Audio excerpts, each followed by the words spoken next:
क्योंकि मुझे ठीक 1:30 बजे मैं निकल जाऊंगा, मुझे एक बहुत अर्जेंट काम है।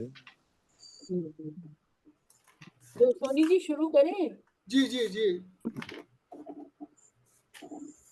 ठीक है, तो सब लोगों से एक रिक्वेस्ट है, जितने भी पार्टिसिपेंट्स हैं, कि अभी अनम्यूट रखें। जब बोलना हो तब उसको, सॉरी, अभी म्यूट रखें। जब बोलना हो तो अनम्यूट करें, नहीं तो थोड़ा होता है। और राजेश, अब हम शुरू कर सकते हैं। आप लोगों को दिख रहा है? ठीक है। हमें सिर्फ सोनी बाबू दिख रहे हैं बस।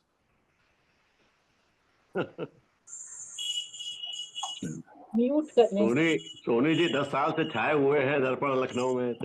सारे दर्पण यहाँ भी छाए हुए हैं। डॉक्टर साहब फोन से जुड़े हैं क्या? हाँ, मैं फोन से हूँ। नहीं तो उसको एक बार स्वाइप कीजिए तो आपको सारे लोग दिखेंगे। आप मैंने फर्स्ट स्क्रीन पे होंगे ना, तो केवल सोनी जी दिखेंगे। कहाँ एक बार स्वाइप आप करें? ऐसे फोन की स्क्रीन को ऐसे करिए तो आपको सब अरे दिखेंगे। मैं सब स्वाइप कर रहा हूँ, आगे पीछे ऊपर नीचे। अच्छा। कुछ नहीं हो रहा है। अब जो आ रहा तो वो गायब हो गया। चलो, तुम अब दिखाई दे रही हो, कभी सुन। चलो ठीक है, बात सुनने से मतलब है, शक्ल से क्या मतलब। सब खूबसूरत लोग हैं।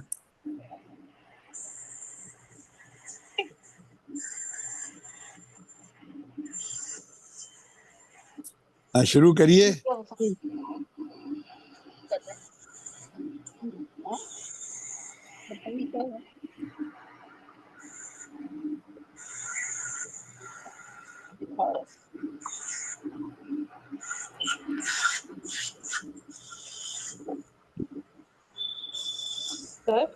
हाँ, रश्मि जी शुरू करिए। नटरंग प्रतिष्ठान की ओर से आप सबका बहुत बहुत स्वागत है। रंग स्मरण कार्यक्रम के बारे में थोड़ा बता दूं। हम लोग रंग स्मरण हमने शुरुआत की थी एक ऐसे कार्यक्रम के लिए कि हम अलग अलग जो नाट्य समूह हैं, खासतौर से आजादी के बाद के जो नाट्य समूह हैं, उनको उनके इतिहास को हम कैसे संजो सकें, किताबों में नहीं पर लोगों की जुबानी कैसे हम उसको याद कर सकें। छोटी छोटी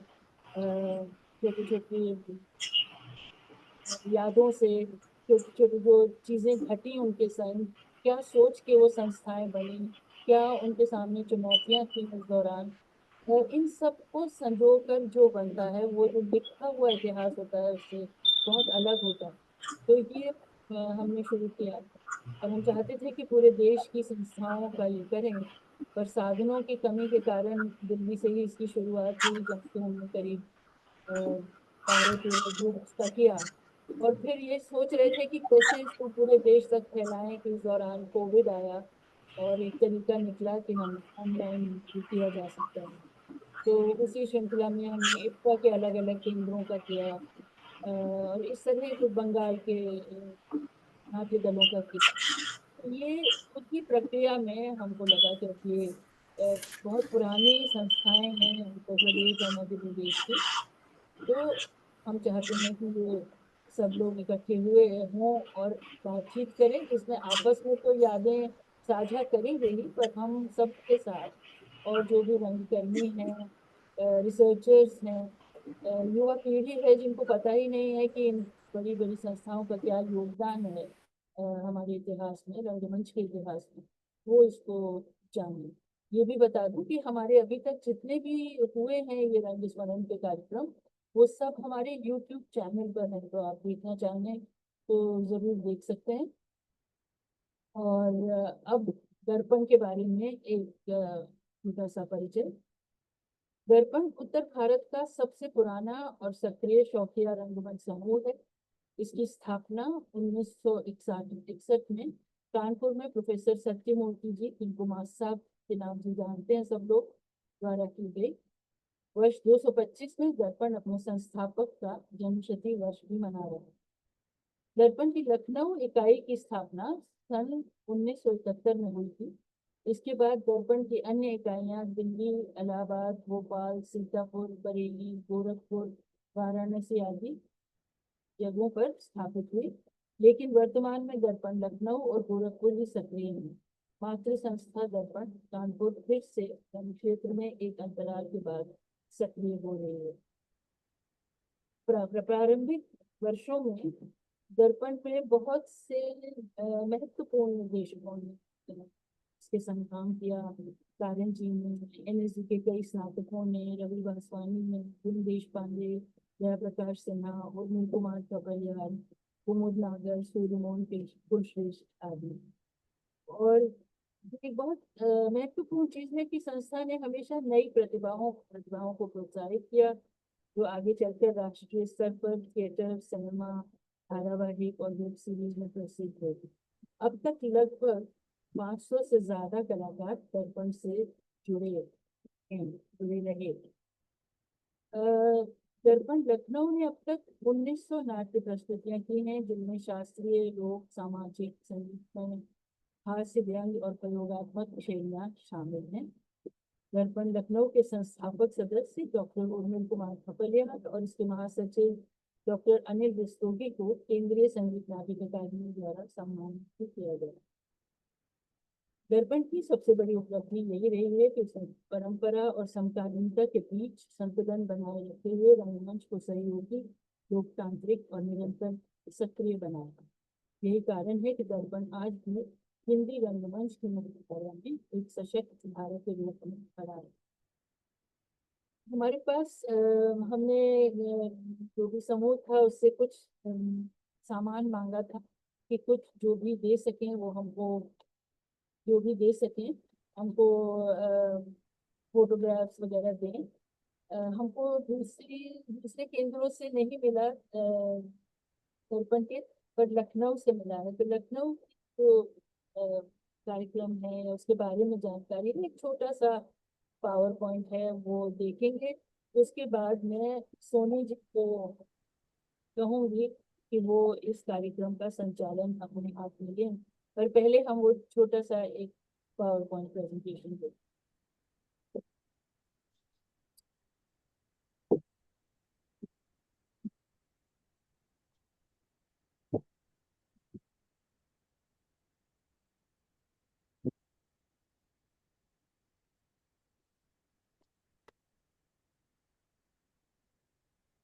राजेश, पावर पॉइंट दिखाना।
जितनी फोटो उपलब्ध हो पाई उनको हमने इसमें देने की कोशिश की है।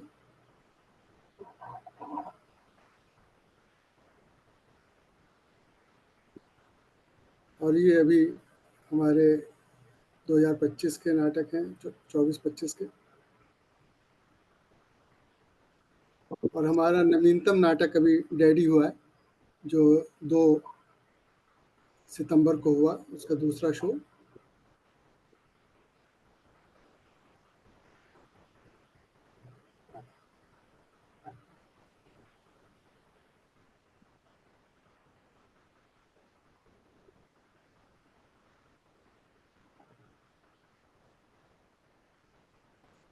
ये थी एक छोटी सी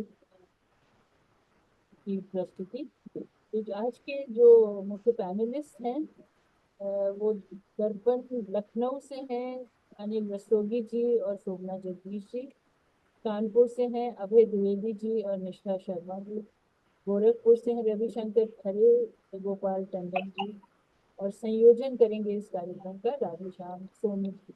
तो अब कानपुर से कृष्णा सक्सेना जी भी हैं, समय सबसे सीनियर मेंबर। कानपुर से कृष्णा सक्सेना जी। और भी जी। मुझे लगता है और कि बहुत सदस्य आए हैं। ये बहुत खुशी की बात है कि वो आए हैं और हम चाहेंगे कि वो भी अपनी यादें साझा करें। अभय मासब जुड़ नहीं पाए हैं तो उनको भी अगर व्हाट्सएप पे ले लें। गोरखपुर की तरफ से अनिल मेहरोत्रा जी भी हैं लखनऊ में। अनिल मेहरोत्रा भी हैं। सोनी जी मैं आपको कोशिश रिक्वेस्ट मैं करूंगी। कोशिश जी जी मैं कोशिश कर रहा हूँ। जी जी आप अगर कार्यक्रम की शुरुआत करें उसके बाद जोड़ें तो अच्छा। किसी से बोलने को कह के हाँ तो ये हाँ हाँ। अच्छा होगा जी। ये मीटिंग फेसबुक पर भी लाइव हो रही है, स्ट्रीमिंग जी। सोनी जी मैं थोड़ा बताऊं, तब तक तुम और उनको मैं- अभय जी को ले लो। अभय जी को मैंने जोड़ने की कोशिश की लेकिन वो हो नहीं पाया।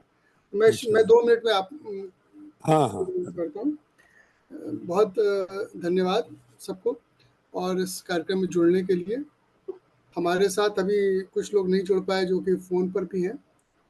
मैं जैसा कि बताया गया पीपीटी में भी आपने देखा कि दर्पण की स्थापना 1961 में प्रोफेसर सत्यमूर्ति जी द्वारा की गई और उनके द्वारा लगाया गया जो पौधा है आज विशाल वट वृक्ष हो गया है। सन 2023 में दर्पण की हीरक जयंती मनाई गई थी और उसमें एक राष्ट्रीय नाट्य समारोह भी 10 दिवसीय आयोजित किया गया था। अभी जो वर्तमान में हम प्रोफेसर सत्यमूर्ति जी की जन्मशती वर्ष मना रहे हैं, जो कि 1 नवंबर 2024 से शुरू होकर 31 अक्टूबर 2025 तक रहेगा। इसमें हमने कुछ नाटक आयोजित किए हैं और अभी कुछ प्रस्तावित भी हैं। मासब के बारे में दर्पण कानपुर बहुत अच्छी तरह से बता सकता है, लेकिन मैं तो उनके लिए इतना ही कहूँगा कि जो साहित्यकार गिरिराज किशोर जी ने उनके बारे में कहा था कि मासब प्रोफेसर सत्यमूर्ति जी एक पादरी की तरह हैं जो विवाह में तो हिस्सा नहीं लेता लेकिन उसके बगैर विवाह भी संपन्न नहीं हो पाता। मासब की विशेषता थी कि वो न तो नाटककार थे न अभिनेता थे, लेकिन रंगकर्म को समर्पित थे। अच्छा सितार बजाते थे वो, लेकिन उनके सांस में रंगमंच बसता था। उनका ध्येय वाक्य था शो मस्ट गो ऑन। तो प्रोफेसर सत्यमूर्ति जी की जन्मशती वर्ष में नटरंग प्रतिष्ठान द्वारा ये कार्यक्रम दर्पण पे आयोजित किया गया। इसके लिए नटरंग प्रतिष्ठान का भी बहुत आभार। अब दर्पण कानपुर से हमारे साथ निष्ठा जी जुड़ी हुई है। निष्ठा जी दर्पण कानपुर के समय सचिव हैं और दर्पण कानपुर काफ़ी समय से कुछ सक्रिय नहीं था, लेकिन अभी इनके प्रयासों से वहाँ पे एक वर्कशॉप प्रोडक्शन भी हो रहा है। मैं चाहूँगा कि निष्ठा जी से बात शुरू की जाए क्योंकि हमारा मात्र संस्था जो है वो दर्पण कानपुर है। थोड़ा बताएं दर्पण के बारे में, दर्पण कानपुर के बारे में, खास तौर पे इसका नाम दर्पण पहले एम्बेसडर था फिर दर्पण हुआ, तो वो सब कुछ बातें जरा जरूर शेयर करें आप निष्ठा जी। जी सभी रंग प्रेमियों और रंग साधकों को मेरा प्रणाम। इस बारे में वैसे कृष्णा दा बहुत ज्यादा अच्छे से बताएंगे, पर जो मुझे पता है कि पहले तो एम्बेसडर था और 1961 में दर्पण नाम से एक नाटक किया गया था और इस जी। वजह से उसका नाम फिर दर्पण पड़ा। खास बात यही है। और जैसा कि आपने कहा कि नटरंग के माध्यम से हम लोग और मासव के जन्म शती वर्ष पर हम लोग जुड़े हैं, इससे खुशी की बात और कुछ नहीं हो सकती। और ये मासव का ही आशीर्वाद है जो ये संस्थाएं बहुत सारे उतार चढ़ावों के बाद भी आज भी सक्रिय है। किसी भी संस्था का पैदा करना आसान नहीं होता और फिर उसको जिंदा रखना और भी मुश्किल हो जाता है, लेकिन मासव ने रंगमंच को जिंदगी दी है। One man show must go on, इस तरीके के मासव के जो सेंटेंसेस हैं आज भी कानों में हमारे गूंजते हैं और प्रेरित करते हैं रंग कर्म के लिए। और मासव की ये बात कि दर्पण में हमें अच्छे इंसान चाहिए, इंसान अच्छे चाहिए, कलाकार तो हम बना लेंगे। जी। फिर मासव के कुछ कुछ चीजें जो मेरी स्मृतियों में है वो मैं जरूर साझा करती हूँ। मासव बोलते थे डी फॉर दर्पण, डी फॉर डिसिप्लिन। और सच ये है कि रिहर्सल में तो हम सब समय पर आते ही थे और सारी चीजों से बहुत नियमित रूप से सभी लोग जुड़े रहते थे और एकदम फोकस्ड रहते थे। चाहे किसी का 2 लाइन का डायलॉग भी है तो भी वो पूरे टाइम रिहर्सल टाइम में उस हॉल में रहता था। मेरे सामने बालनी कुंज में ही रिहर्सल होती रही है और उसके पहले एक स्कूल था लिटिल एंजल्स, और उसके पहले भी कृष्णादा बताएंगे, उनके ज्यादा अनुभव हैं। जी। जी। नाट्य प्रस्तुति शो के दिन भी अगर हमारा अक्सर दर्पण कानपुर लिखता है 7:05 पर शो होगा तो वो एग्जैक्ट टाइम पे शुरू हो जाता था चाहे ऑडियंस कितनी भी हो। हालांकि दर्पण के शो में हॉल खचाखच ही भरा रहता था पर हम लोग टाइम से ही नाटक शुरू करते थे।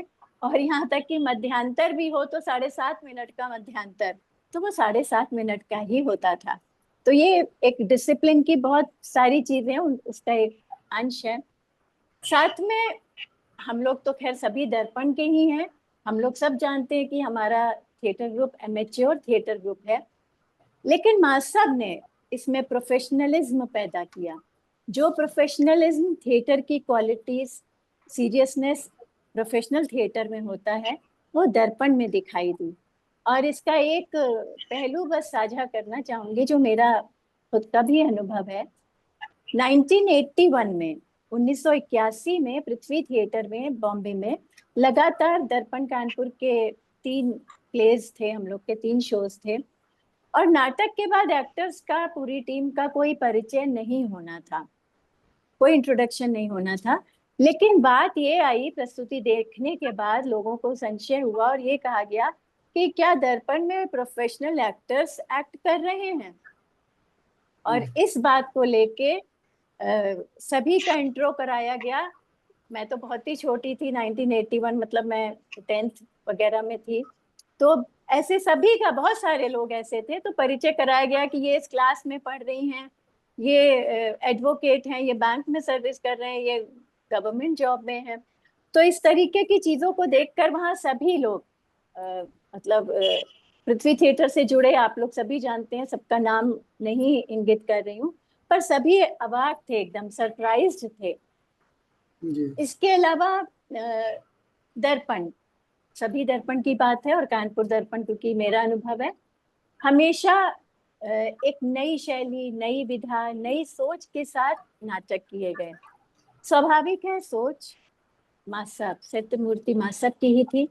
साउथ की स्टोरी कथानंदन की म्यूजिकल नौटंकी शैली में, और घासीराम कोतवाल और एडिपस, चंद्रगुप्त, एडिपस जैसा सीरियस प्ले भी जिसमें डांस कोरियोग्राफी के लिए भी जब मुझे करनी थी तो मतलब बहुत उसके लिए मेरे को सोचना था। और म्यूजिकल नौटंकी शैली में एडिपस जैसा प्ले भी किया गया। और 13 साल की उम्र में जब मैंने ज्वाइन किया दर्पण तभी वो मेरा पहला नाटक था कथानंदन की। और उसके बाद लगातार म्यूजिकल प्लेस का एक दौर चला दर्पण में जिसमें कि पोस्टर, बिल्वमंगल, सल्तनत के दावेदार, अनारकली, नागमंडल, करमदास की कथा, बहादुर लड़की, जिसमें पद्मश्री गुलाबबाई जी भी जुड़ी हुई थी। और ऐसे बहुत सारे म्यूजिकल प्लेस दर्पण कानपुर करता रहा। मासब के बहुत सारी विशेषताओं में से एक खास बात ये भी थी कि वो जो भी गुणी व्यक्ति होते थे, चाहे वो कला के किसी भी क्षेत्र से हो, वो दर्पण से जोड़ लेते थे उसको। और ऐसे ही मेरे भरतनाट्यम गुरु गुरु श्रीधरन नायर जी, जो कथकली और भरतनाट्यम के एक्सपोनेंट थे, वो और उनकी बेटी जो मेरी गुरु बहन सुभाषिनी दीदी, सुभाषिनी बैनर्जी जो हैं, और दर्पण की वरिष्ठ अभिनेत्री भी रही हैं, उन लोग ने कथानंदन की पहली प्रस्तुति में उन्हीं से डांस डायरेक्शन। जी, आपकी आवाज कुछ रुक गई है, शायद दिलवाया। तकनीकी दिक्कत थी। हेलो, आवाज आ रही है? नहीं, अब आ रही है। जी। थोड़ा संक्षेप में बताएं, और ये भी बताएं कि अभी कुछ वर्षों बाद दर्पण कानपुर फिर से सक्रिय हो रहा है, अभी आप क्या कर रही हैं? अभी श्री अरु व्यास जो एनएसडी से हैं, उनके निर्देशन में हम लोग ने नाटक शुरू कर दिया है वर्कशॉप के साथ में ही। जी जी। और जो अंतराल आया वो क्योंकि हम लोग को फाइनेंशियल सपोर्ट नहीं था, कानपुर के ऑडिटोरियम्स बहुत एक्सपेंसिव हैं, अभी भी 50-60 हजार, मतलब बहुत ज्यादा है। तो वो सब जी, मुश्किलें आई हम लोग के बीच में। और क्योंकि हमारे सेक्रेटरी भी नहीं रहे मासब के बेटे, कोविड तो खैर सबके लिए था, तो ये सब उतार चढ़ाव, और मेरा थोड़ा पोस्टिंग कानपुर से बाहर हुई, तो कुछ अंतराल रहा और उतार चढ़ाव आए। पर वही सत्यमूर्ति मासब पीछे रहते हैं हमारे लिए, हमको आशीर्वाद देते हैं, हमें प्रेरित करते हैं। और हमने शुरू किया है सभी के आशीर्वाद से, हमारे बड़े सारे हमारे सामने बैठे हैं, सबका आशीर्वाद है, और शुरू किया है हम लोग ने। और 31 अक्टूबर जो लास्ट डे है इस जन्म शती वर्ष का, उस दिन हमारा ये शो होगा 31 अक्टूबर को। बहुत बहुत अच्छी। हम तो चाहेंगे कि लखनऊ में भी आप करें। जी बिल्कुल, फेस्टिवल होगा ना तो आएंगे हम लोग। बिल्कुल। अब ये डॉक्टर साहब के ऊपर निर्भर है, डॉक्टर साहब जरूर करवाएंगे। बिल्कुल बिल्कुल बिल्कुल भाई। देखिए पहले होता यही रहा है कि हमने जो second decade, silver jubilee, 3 decade, 4 decade जो भी किए, उसमें जो भी दर्पण की शाखाएं जो एक्टिव थी सबने किए हैं। हमने भोपाल तक से इकबाल भाई प्ले लेकर के आते थे, सीतापुर से विजय कपूर प्ले लेके आते थे, गोरखपुर से रवि प्ले के। तो उसमें मेन जो हमारे जो ग्रुप्स होते थे तो अपने होते थे, कुछ ग्रुप्स हम लोग बाहर से बुलाते थे। अब चूंकि जो हमारा जब ये बल्कि जो गोल्डन जुबली हुआ था उसमें भी तुमने रवि शर्मा के साथ एक प्ले किया था यहाँ, गोल्डन जुबली, धमक नगाड़े की। हाँ, बस ये डायमंड जुबली में आप लोगों का पार्टिसिपेशन नहीं रहा, तो अब जब आप प्ले तैयार करें तो तभी भी था, तभी भी मैंने चाहा था। डॉक्टर साहब हमारे साथ कानपुर दर्पण से कृष्णा जी जुड़े हुए हैं। हाँ, कृष्णा जी को सुनो। हाँ, आमंत्रित करते हैं कि वो कुछ और ऐड करें इसमें, कुछ ऐसे किस्सों से हमें बताएं जो दर्पण की यात्रा के दौरान उन्होंने देखे सुने हो, कुछ कहानियां क्रिएट हुई होंगी दर्पण की। कृष्णा जी आप सुन रहे हैं? हाँ कृष्णा जी, सुन रहा हूँ। आओ जी जी, आप स्वागत है आपका। नमस्कार आप सभी लोगों को, नमस्कार सोनी जी लखनऊ, डॉक्टर साहब कीर्ति जैन जी को हमारा नमस्कार।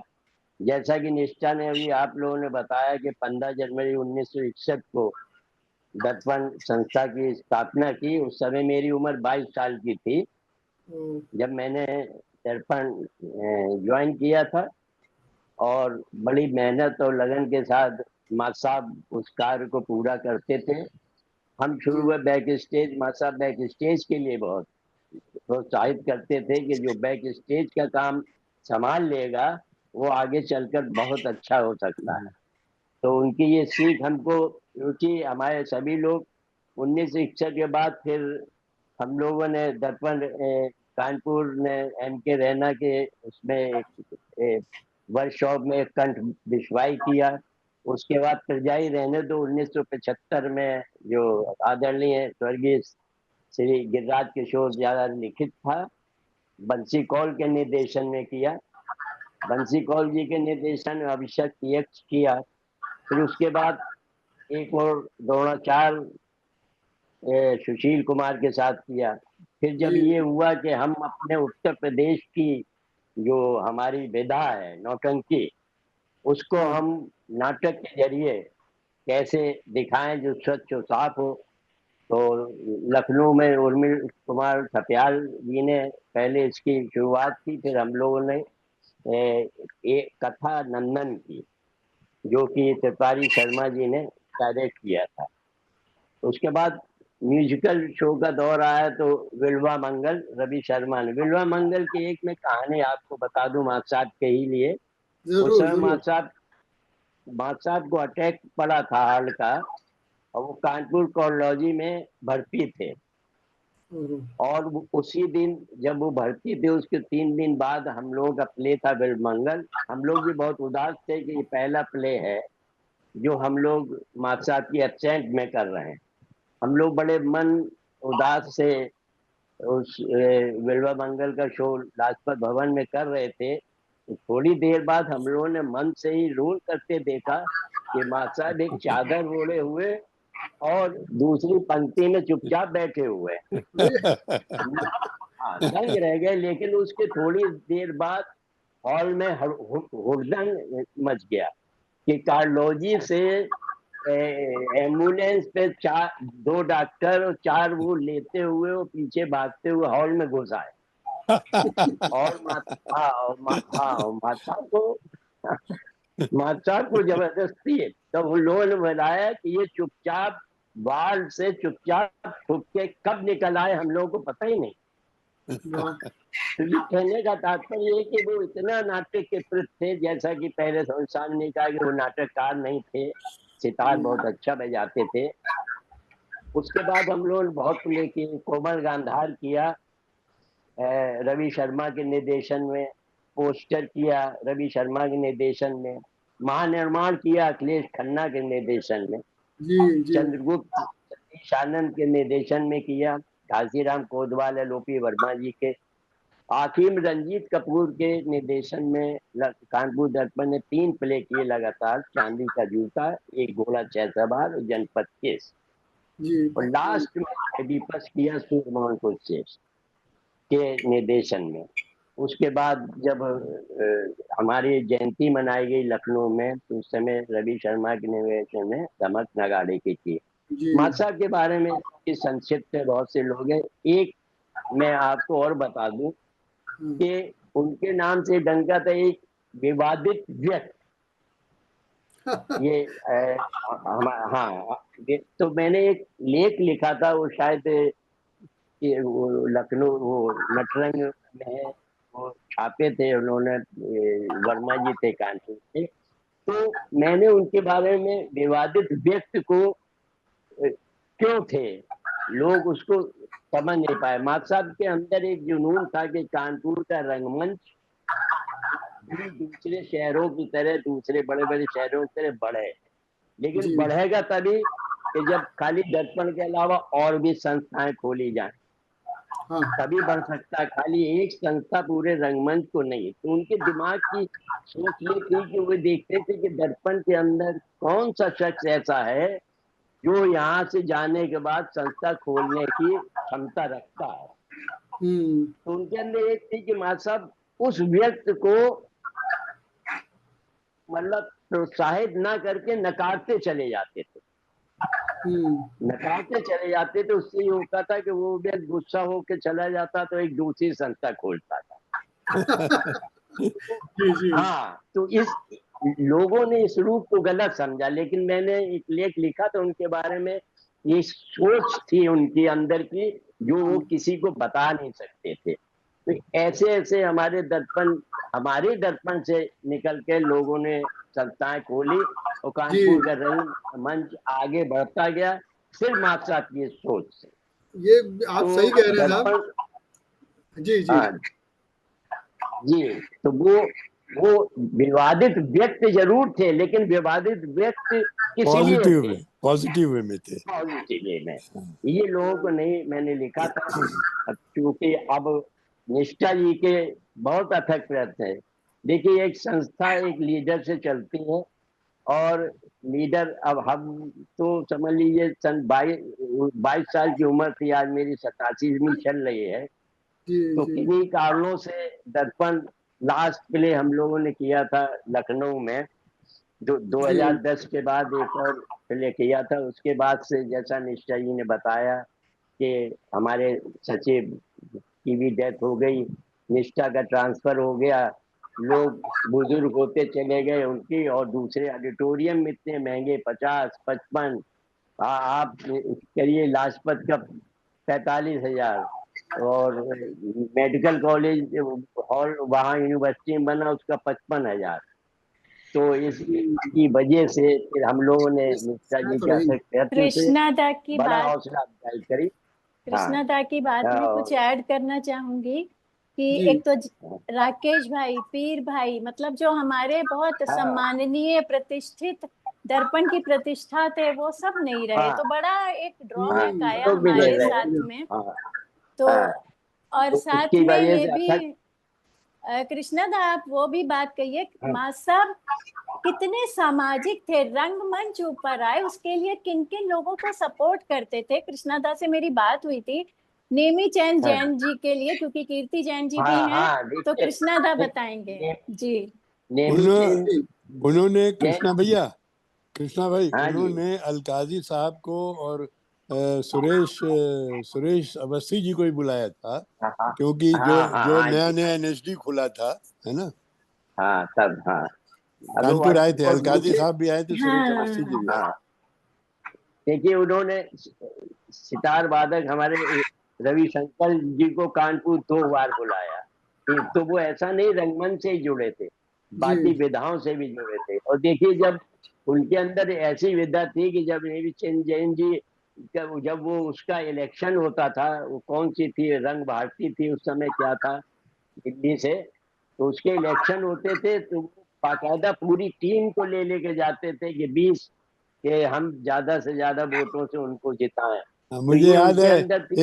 एक कोई संस्था थी जिससे हम लोग एफिलिएटेड थे, उसके इलेक्शन होते तो होंगे। हाँ, नेमी चैन हाँ, जैन हाँ, जी शायद अध्यक्ष थे, हाँ, तो उनको हाँ, जिताने के लिए कि हाँ, 20-20 लोग दर्पण से हाँ, जाते थे। तो गए थे मैं करीब करीब, हाँ, जी दर्पण कानपुर लखनऊ मिला के 35 लोग गए थे कि देखिए हम ज्यादा से दर्पण ज्यादा। दर्पण को काम करते हुए लगातार 64 वर्ष हो चुके हैं। 65 और में, जी, जी दर्पण जी की सर, कानपुर जी, के अलावा मासब ने तमाम जगह स्थापनाएं की दर्पण की।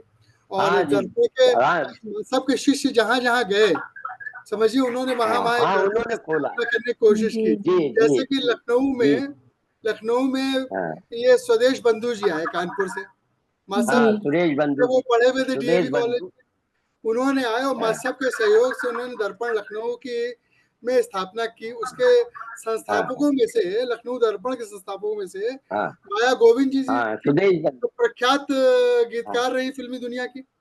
राम गोविंद जी थे, हाँ, जो हाँ जी, फिल्मों के स्क्रिप्ट जी राइटर थे, डायलॉग राइटर थे। उन्होंने शुरू जी में नाटकों के हाँ, निर्देशन किए। उसके अलावा जयदेव शर्मा, हाँ, कमल जी, विमल बनर्जी था, स्वदेश माया बंधु जी, उर्मिल कुमार थपलियाल जी, ऐसे ऐसे महत्वपूर्ण व्यक्तियों को सभी उन्होंने लोग थे, हाँ, हाँ, जोड़ा और हाँ, लखनऊ दर्पण की स्थापना की। हमारे बीच में डॉक्टर साहब चूंकि भी सन 72 से जुड़ गए, और शोभना जी भी दर्पण लखनऊ से हैं। और हाँ, मैं सोमनाथ इस जी, मौके पे चाहूंगा कि अब डॉक्टर साहब को आमंत्रित करूं, क्योंकि डॉक्टर साहब को भी जाना है, कुछ इनको काम जी भी है। जी तो जी हाँ, डॉक्टर साहब अच्छा, जरा सा आप बताइए कि दर्पण की शुरुआत लखनऊ में कैसे हुई और लखनऊ दर्पण कैसे फ्लोरिश हुआ। थैंक यू सोनी, और नटरंग संस्थान को बहुत बहुत धन्यवाद। वाकई में 71 में जब दर्पण शुरू हुआ, उसका पहला नाटक था खामोश अदालत जारी है, और वो नाटक हम लोगों ने देखा। दर्पण का नाम हम लखनऊ में, मैं थोड़ा बहुत थिएटर पहले से करता रहा था, राजेश्वर बच्चन जी हमारे गुरु थे, उनके साथ मैंने काम किया, के बी चंद्रा साहब के साथ काम किया, संत राम शुक्ला जी के साथ में काम किया। तो उसके बाद में दर्पण का नाम जरूर था, और जब 71 में शुरू हुआ तो जो पहला ही नाटक था वो कंपटीशन, उस समय उत्तर प्रदेश संगीत नाटक अकादमी कंपटीशन करती थी, जी उसमें वो नाटक शामिल हुआ। उसमें मैंने भी के पी सक्सेना जी का अपने ग्रुप से एक नाटक किया था, जलकुंभी। तो खैर हम तो कहीं नहीं स्टैंड करते थे। उसमें कई अवार्ड्स दर्पण को मिले। बेस्ट एक्टर का अवार्ड बंधु जी को मिला। बंधु जी और उर्मिल कुमार थपलियाल में टाई हुआ था। उसमें माया जी को अवार्ड मिला, उसे पीर गुलाम को अवार्ड मिला, बहुत सारे अवार्ड्स मिले। तो जब कारंथी जी आए, शोभना कारंथ जी के बारे में ज्यादा बताएंगी क्योंकि शोभना का जी। बड़ा उनसे बहुत गहरा संबंध रहा, एक अपनी ससुराल के नाते भी और एक उनके पहले गुरु होने के नाते भी। शोभना ने शायद मेरा ख्याल है पहला नाटक हैवदन से शुरू किया था। तो हैवदन में जब मुझे बुलाया गया तो I took it to be a great privilege. और मेरा ख्याल है कि उस समय, अब हमारे जितने फाउंड, उस समय ये था कि दर्पण की टीम, मैं कह सकता हूँ उत्तर प्रदेश या नॉर्थ इंडिया की सबसे बढ़िया टीम में थे, जिसमें बिमल बनर्जी, स्वदेश बंधु, प्रयाग वर्मा, शोभना जगदीश, विजय वास्तव, ऐसे ऐसे सब एक से एक जो कलाकार थे वो सब दर्पण का हिस्सा थे। और यही वजह था कि जब कारंथी जी जब आए और ये सब लोग इनसे जुड़े तो सब लोग इसी ग्रुप के लिए समर्पित हो गए। मैं भी अपने ग्रुप को बंद करके आ गया कि भाई वहां सब मुझे मैनेजेरियल वर्क भी करना पड़ता है, यहाँ सिर्फ मुझे एक्टिंग का शौक है, एक्टिंग करने को मिला। उसके बाद में जब हैवदन के बाद में जब कारंथ जी ने एवं इंद्रजीत किया, वो सेकंड कंपटीशन था उत्तर प्रदेश संगीत नाटक एकेडमी का, उसमें सारे बेस्ट अवार्ड्स मिले।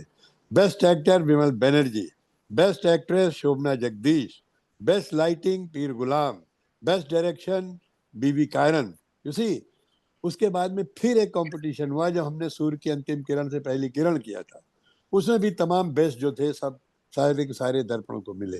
तो इस तरीके से इसकी वजह ये थी कि जितने बड़े बड़े कलाकार थे, अच्छा यहाँ भी यही हुआ कि जो कलाकार थे वो फिर धीरे धीरे, भाई सबको बराबर तो चांस नहीं मिल सकता है, तो अलग होते कि उन्होंने नई संस्था बनाई जो कि वो चाहते थे।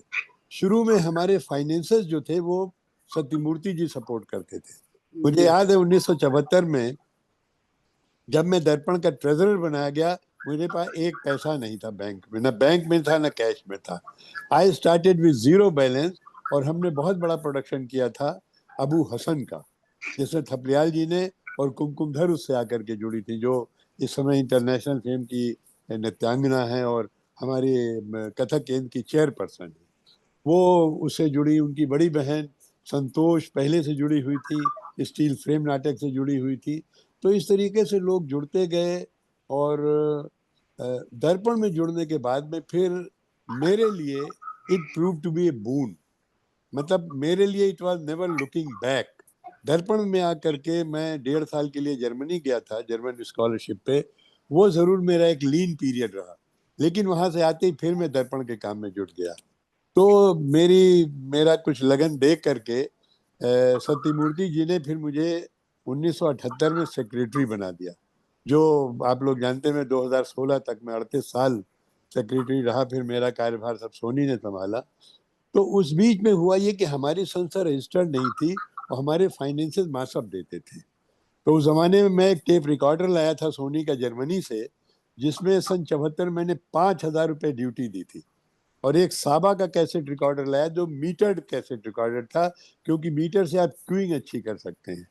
तो वो लाया मैं सिर्फ दर्पण के लिए था। तो उसको देख करके हमारे माथुर साहब थे ज्वाइंट डायरेक्टर, उन्होंने कहा कि भाई आपकी संस्था तो बहुत अमीर है।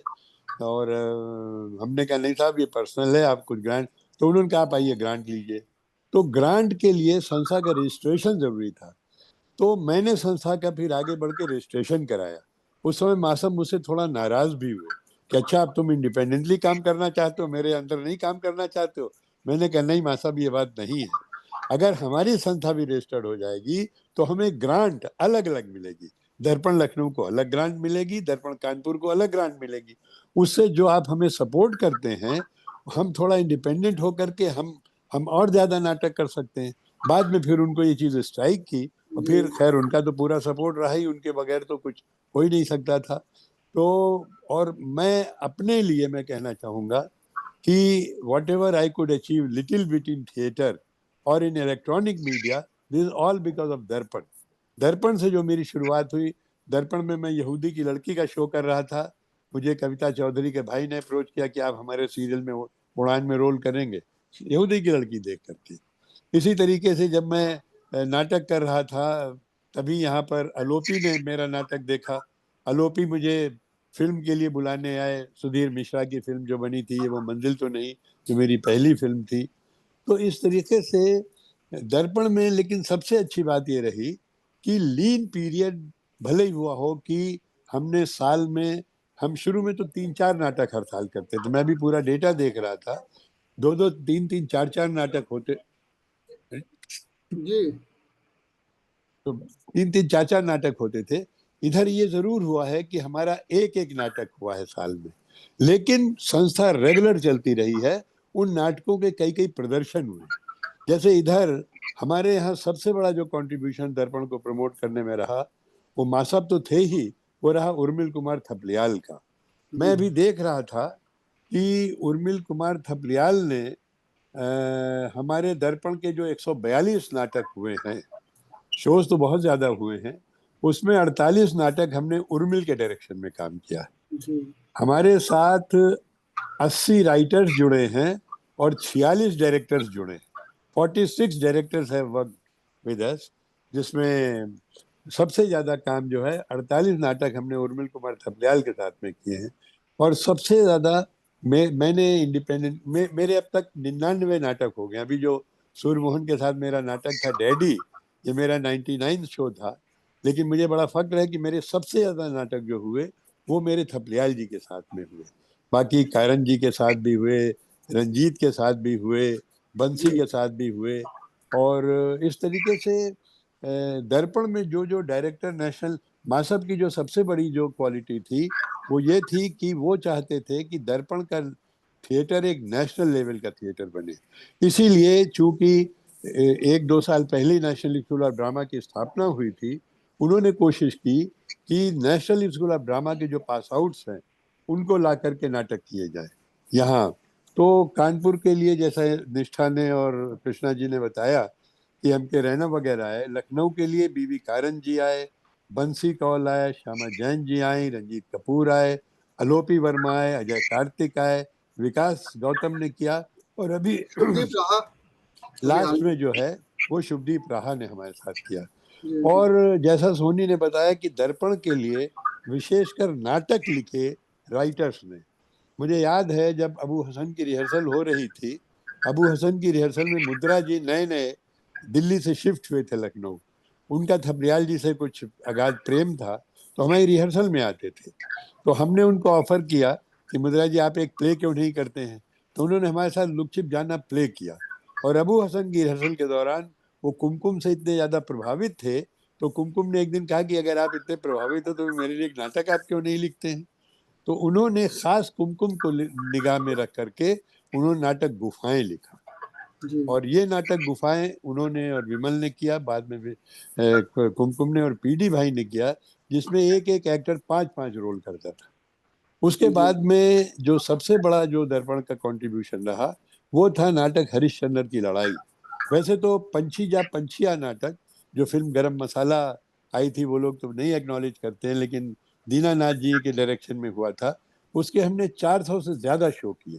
पंछी जा पंछिया नाटक जो फिल्म गरम मसाला जिस पे बेस बनी थी, तो खैर गरम मसाला तो बनी 2000 में, शुरू में हम लोग 1976 से नाटक कर रहे थे ये, और इसके नाटक हमने पूरे हिंदुस्तान भर में किए।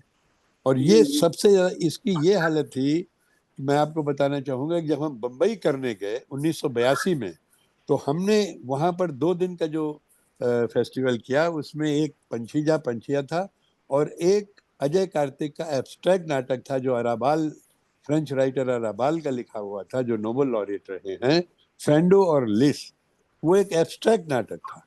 तो उसका ये हुआ कि दोनों नाटक हमारे वहाँ इतने पॉपुलर हुए कि जो धर्मसी उस समय मैनेजर थे वो कहने लगे आप लोग ये नाटक यहाँ सिर्फ 2 ही दिन के लिए लाए, अरे आप 30 दिन यहाँ नाटक करिए, आपके टिकट हम बेचेंगे।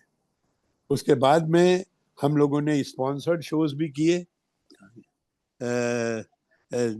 मतलब दर्पण ने बीच बीच में दूसरे ग्रुप्स को भी बुलाया, उनके भी नाटक कराए। उसमें जैसे हमने रवि शर्मा को बुलाया, उन्होंने पंचकन्या हमारे साथ किया था। हमने आविष्कार ग्रुप को बुलाया जिसमें अरविंद देश पांडे, सुलभा देश पांडे जी आए थे, उन्होंने हमारे साथ वो किया था, अरे क्या नाम है, एक मिनट, रक्त बीज, उन्होंने रक्त बीज किया। हमने इसी तरीके से इनको बुलाया, डॉक्टर अनुकृत जिनको आप करने जा रही हैं, डॉक्टर उमेन कुमार भी आए थे, उन्होंने भी कई नाटक हमारे साथ किए।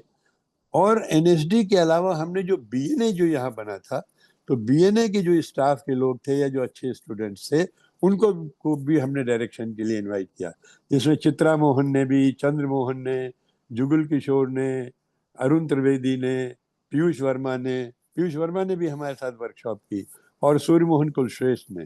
सूर्यमोहन कुलश्रेष्ठ ने पहले हमारे साथ 1989 में किया था उनका नाटक उत्पल दत्त जी का सूर्य शिकार, और अभी डैडी नाटक किया। और डैडी नाटक इत्तेफाक से इधर हमारे जो भी नाटक हुए हैं पिछले कुछ वर्षों में, वो सब ने लैंडमार्क कायम किए हैं। जैसे आखिरी वसंत नाटक शुभदीप राह का, वो हमारा भारत रंग महोत्सव में हुआ। अगली बार जो उन्होंने स्वाहा नाटक किया, वो भी भारत रंग महोत्सव में हुआ। अभी जो हमने डैडी नाटक किया है, इसको भी जो जो हमें ओपिनियंस मिली हैं, जो लोगों ने जो हमें कमेंट्स दिए हैं, वो बहुत ही अच्छे हैं कमेंट्स, और उम्मीद है कि इसको हम बड़े बड़े फेस्टिवल्स में इसको ले जाएंगे। कम से कम मैं इसको अपने जीवन का सबसे बेहतरीन नाटक मानता हूँ। जो मैंने 99 नाटक किए हैं, अभी तक मैं यहूदी की लड़की को और विभास को मैं अपने बढ़िया नाटकों मानता था, सबसे बढ़िया नाटकों में। लेकिन मुझे लगता है कि ये नाटक डैडी मेरे लिए एक और बड़ा चैलेंज था, तो ये नाटक भी हम लोगों ने किया। तो इस तरीके से सबसे बड़ी बात ये रही कि दर्पण में जो आर्टिस्ट रहे, बहुत ही कमिटेड आर्टिस्ट रहे। हमारे विजय वास्तव जी ने बहुत सारे नाटक किए, पीडी वर्मा जी ने बहुत सारे नाटक डायरेक्ट किए। पीडी वर्मा जी का जाना और उर्मिल कुमार थपलियाल का जाना हमारे दर्पण के लिए एक बहुत बड़ा धक्का रहा, क्योंकि हमारे जो अपने डायरेक्टर थे, जो खुद डायरेक्शन जो हमारे ग्रुप के लोग करते थे, उसमें यही दोनों लोग थे। जैसे मैंने बताया कि थपलियाल जी ने सबसे ज्यादा नाटक किए, फिर पीडी भाई ने किए। अब हमें दूसरे ग्रुप्स के लोगों पर डिपेंड करना पड़ता है, लेकिन ये भी एक अच्छा साइन है। जैसे हमने रंजीत को बुलाया, रंजीत ने नाटक किया। हमने शुभदीप राहा ने भी 3 नाटक जो दर्पण के साथ किए हैं, इत्तेफाक से तीनों नाटक वो उन्होंने दर्पण के लिए खास लिखे हैं, और दर्पण ने ही उनको किए, जिसमें 2 नाटक भारत रंग महोत्सव में भी हुए। और स्वाहा के भी हमने बहुत सारे शोज किए। हमने पैरादीप में किया, हमने गोरखपुर में किया, हमने आगरा फेस्टिवल में किया, और हमने CDRI में किया। इसी तरीके से जो हमारा आखिरी वसंत शो था, उसको भी हमने पैरादीप में किया, जबलपुर में किया, भोपाल में किया। बहुत सारी जगहों में हमारे सारे नाटक हो रहे हैं। तो मैं सिर्फ ये कहना चाहूंगा कि दर्पण एक ऐसी अमेचर संस्था है, बल्कि मैं कहूंगा एक it may be the only organization, amateur organization, which has been consistently working for last 64 years.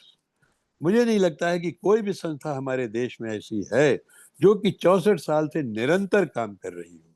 कोई साल ऐसा हमारा नहीं हुआ है कि जिसमें हमारे नाटक नहीं हुए हों। और इसका मैं श्रेय देता हूँ अपने सारे एक्टर्स को। हमारे पास इतने कमिटेड एक्टर्स हैं, हमारे साथ जो डायरेक्टर्स जो जुड़े हैं, उनका बहुत बड़ा कंट्रीब्यूशन रहा है। और इसके अलावा हम बहुत ज़्यादा ग्रांट्स तो हमें नहीं मिलती हैं, लेकिन फिर भी हमें यह भी फक्र है कि जैसे अभी सोनी ने बताया था, हमने 20वें वर्ष पे फेस्टिवल किया, 25वें वर्ष पे किया, 30वें वर्ष पे किया, 40वें वर्ष पे किया, 50वें वर्ष पे किया, और कोविड की वजह से 60वें वर्ष की जगह में 63वें वर्ष में किया। अभी हमने जो फेस्टिवल किया था, इसमें 4 नाटक हमें नेशनल स्कूल ऑफ ड्रामा से मिले थे। 2 नाटक अतुल्य कौशिक ने किए थे, नादरा की बेटी जूही बब्बर ने नाटक किए थे। तो इस तरीके से जो हमारा जो नाटकों का स्टैंडर्ड रहा है, वो भी हाउसफुल शोज रहे हैं। और मैं बड़े फक्र से महसूस करता हूँ कि मैं एक ऐसी संस्था के साथ जुड़ा हुआ हूँ, एक ऐसे शख्स के साथ जुड़ा हुआ हूँ, सत्यमूर्ति जी के साथ, जिन्होंने एक ऐसा प्लेटफॉर्म दिया हम लोगों को, जिससे हमें आगे बढ़ने का मौका मिला। और मैं ये भी कहूँगा, जैसे सोनी ने बताया कि मुझे और थपलियाल जी को संगीत नाटक अकादमी पुरस्कार मिले, इसके अलावा मुझे कालिदास सम्मान मिला, यश भारती मिला, लाइफ टाइम अचीवमेंट दूरदर्शन का अवार्ड मिला। तो ये सारे जो हैं, ये सारा श्रेय जो है वो दर्पण को है और सत्यमूर्ति जी को है। Thank you. सोनी म्यूट है।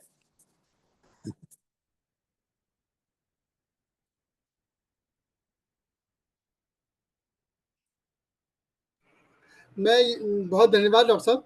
आपने जैसा कहा कि मसब जो है वो दूसरी संस्थाओं को प्रमोट करते थे, दर्पण को प्रमोट किया उन्होंने, और सबसे बड़ी बात ये कि वो आजीवन दर्पण के महासचिव रहे। जितनी भी हमारी इकाइयां थी उनके वो महासचिव के रूप में सोनी जी हमेशा आपका रहे। सुनाई नहीं दे रहा है। अच्छा, हमें तो सुनाई दे रहा है सोनी का। मैंने ये कहा कि दर्पण के महासचिव के रूप में मसब हमें आजीवन रहे। वो दर्पण के महासचिव के रूप में रहे। उनको हर ब्रोशर में नाम जाता था कि महासचिव प्रोफेसर सत्यमूर्ति जी। और सत्यमूर्ति जी एनएसडी और दर्पण के बीच में एक सेतु का काम भी कर रहे थे। उन्होंने बुलाया, इस बीच में जब उन्होंने बाबा कारण जी को बुलाया तो बाबा कारण जी के साथ शोभना जी का बहुत बड़ा एसोसिएशन रहा। मैं चाहूंगा शोभना जी को इस बीच में लाने के लिए। शोभना जी, आप जरा बताइए उस समय की घटना, कैसे आप दर्पण से जुड़ी और क्या उस समय आपने कैसे अनुभव रहा आपका, क्या रंग यात्रा रही उनकी, रंग यात्रा रही कानपुर के साथ। आप बोलिए।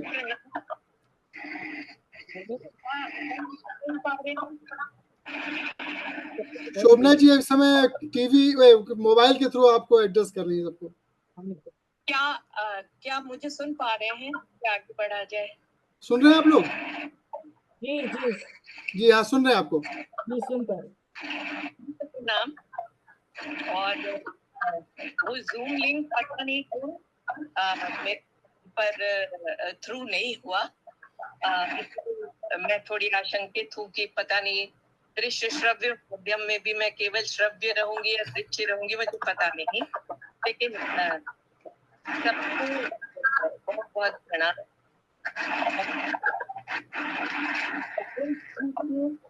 पहले नाटक बदन मेरे लिए था नाटक, उसकी थी जिसमें 15 में वो कहते थे नाट्य सर्वदा नाट्य जन में भारती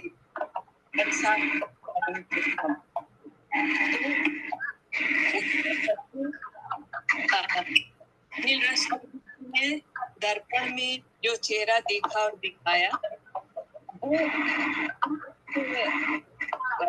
सचिव में और में भी। और आवाज नहीं आ रही है। आवाज आपकी नहीं आ रही?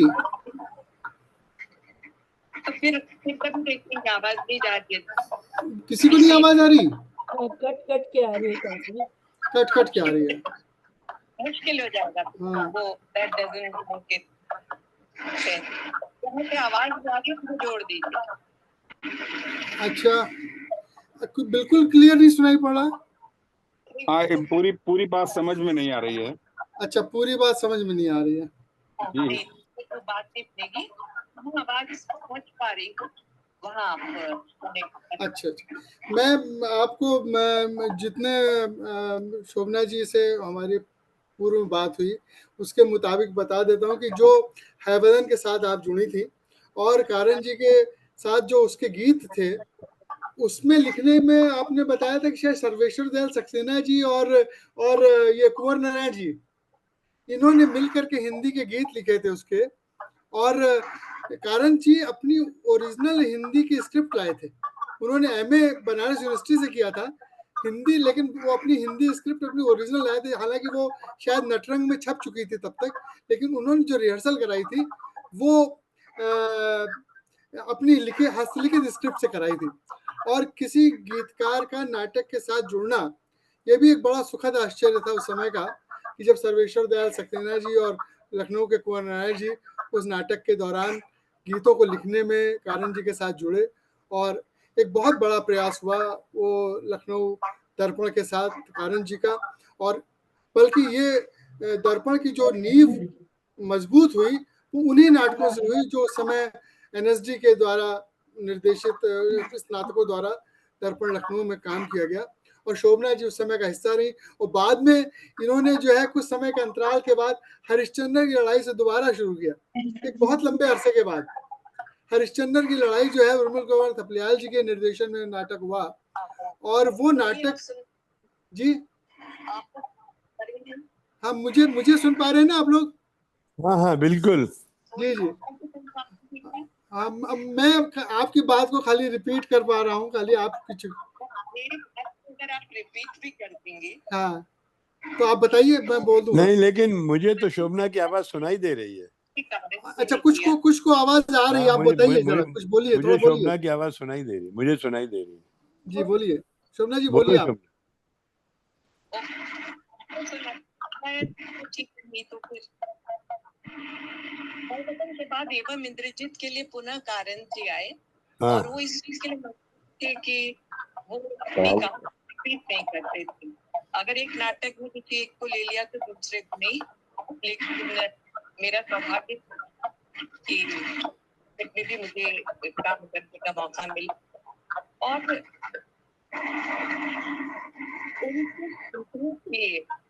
एक जैसे कि हेलो जी जी think I am unable to be. हाँ, थोड़ा मुश्किल हो रहा है, आवाज कट कट के आ रही है। ये तकनीकी समस्याएं आ जाती हैं जिनको हमको बियर करना पड़ता है, लेकिन मैं आपको ये बताना चाह रहा था कि बहुत सारे संस्मरण हैं और इनके बड़े मतलब रिच संस्मरण है जिसको हम सुनना चाहते थे, और इनका बल्कि एक लेख भी दर्पण की मैगजीन में इन्होंने कारण जी को अपने जर्नी को लेकर लिखा है। तो ये बहुत हम लोग वंचित हैं, क्या कहें आपसे बात नहीं कर पा रहे ठीक से। तो हम अब आगे बढ़ते हैं और हमारे साथ जो है दर्पण सीतापुर के गोपाल टंडन जी जुड़े गए। सोनी, गोपाल टंडन जी, मैं एक चीज और दर्पण के बारे में जरूर बताना जरूर जरूर बताइए आप डॉक्टर साहब। कि दर्पण पहली संस्था थी जी जिसको इंटर स्टेट कल्चरल एक्सचेंज में जाने का सौभाग्य मिला। जी जी जी पहले क्या होता था कि पहले उसमें कानपुर दर्पण भी गया था।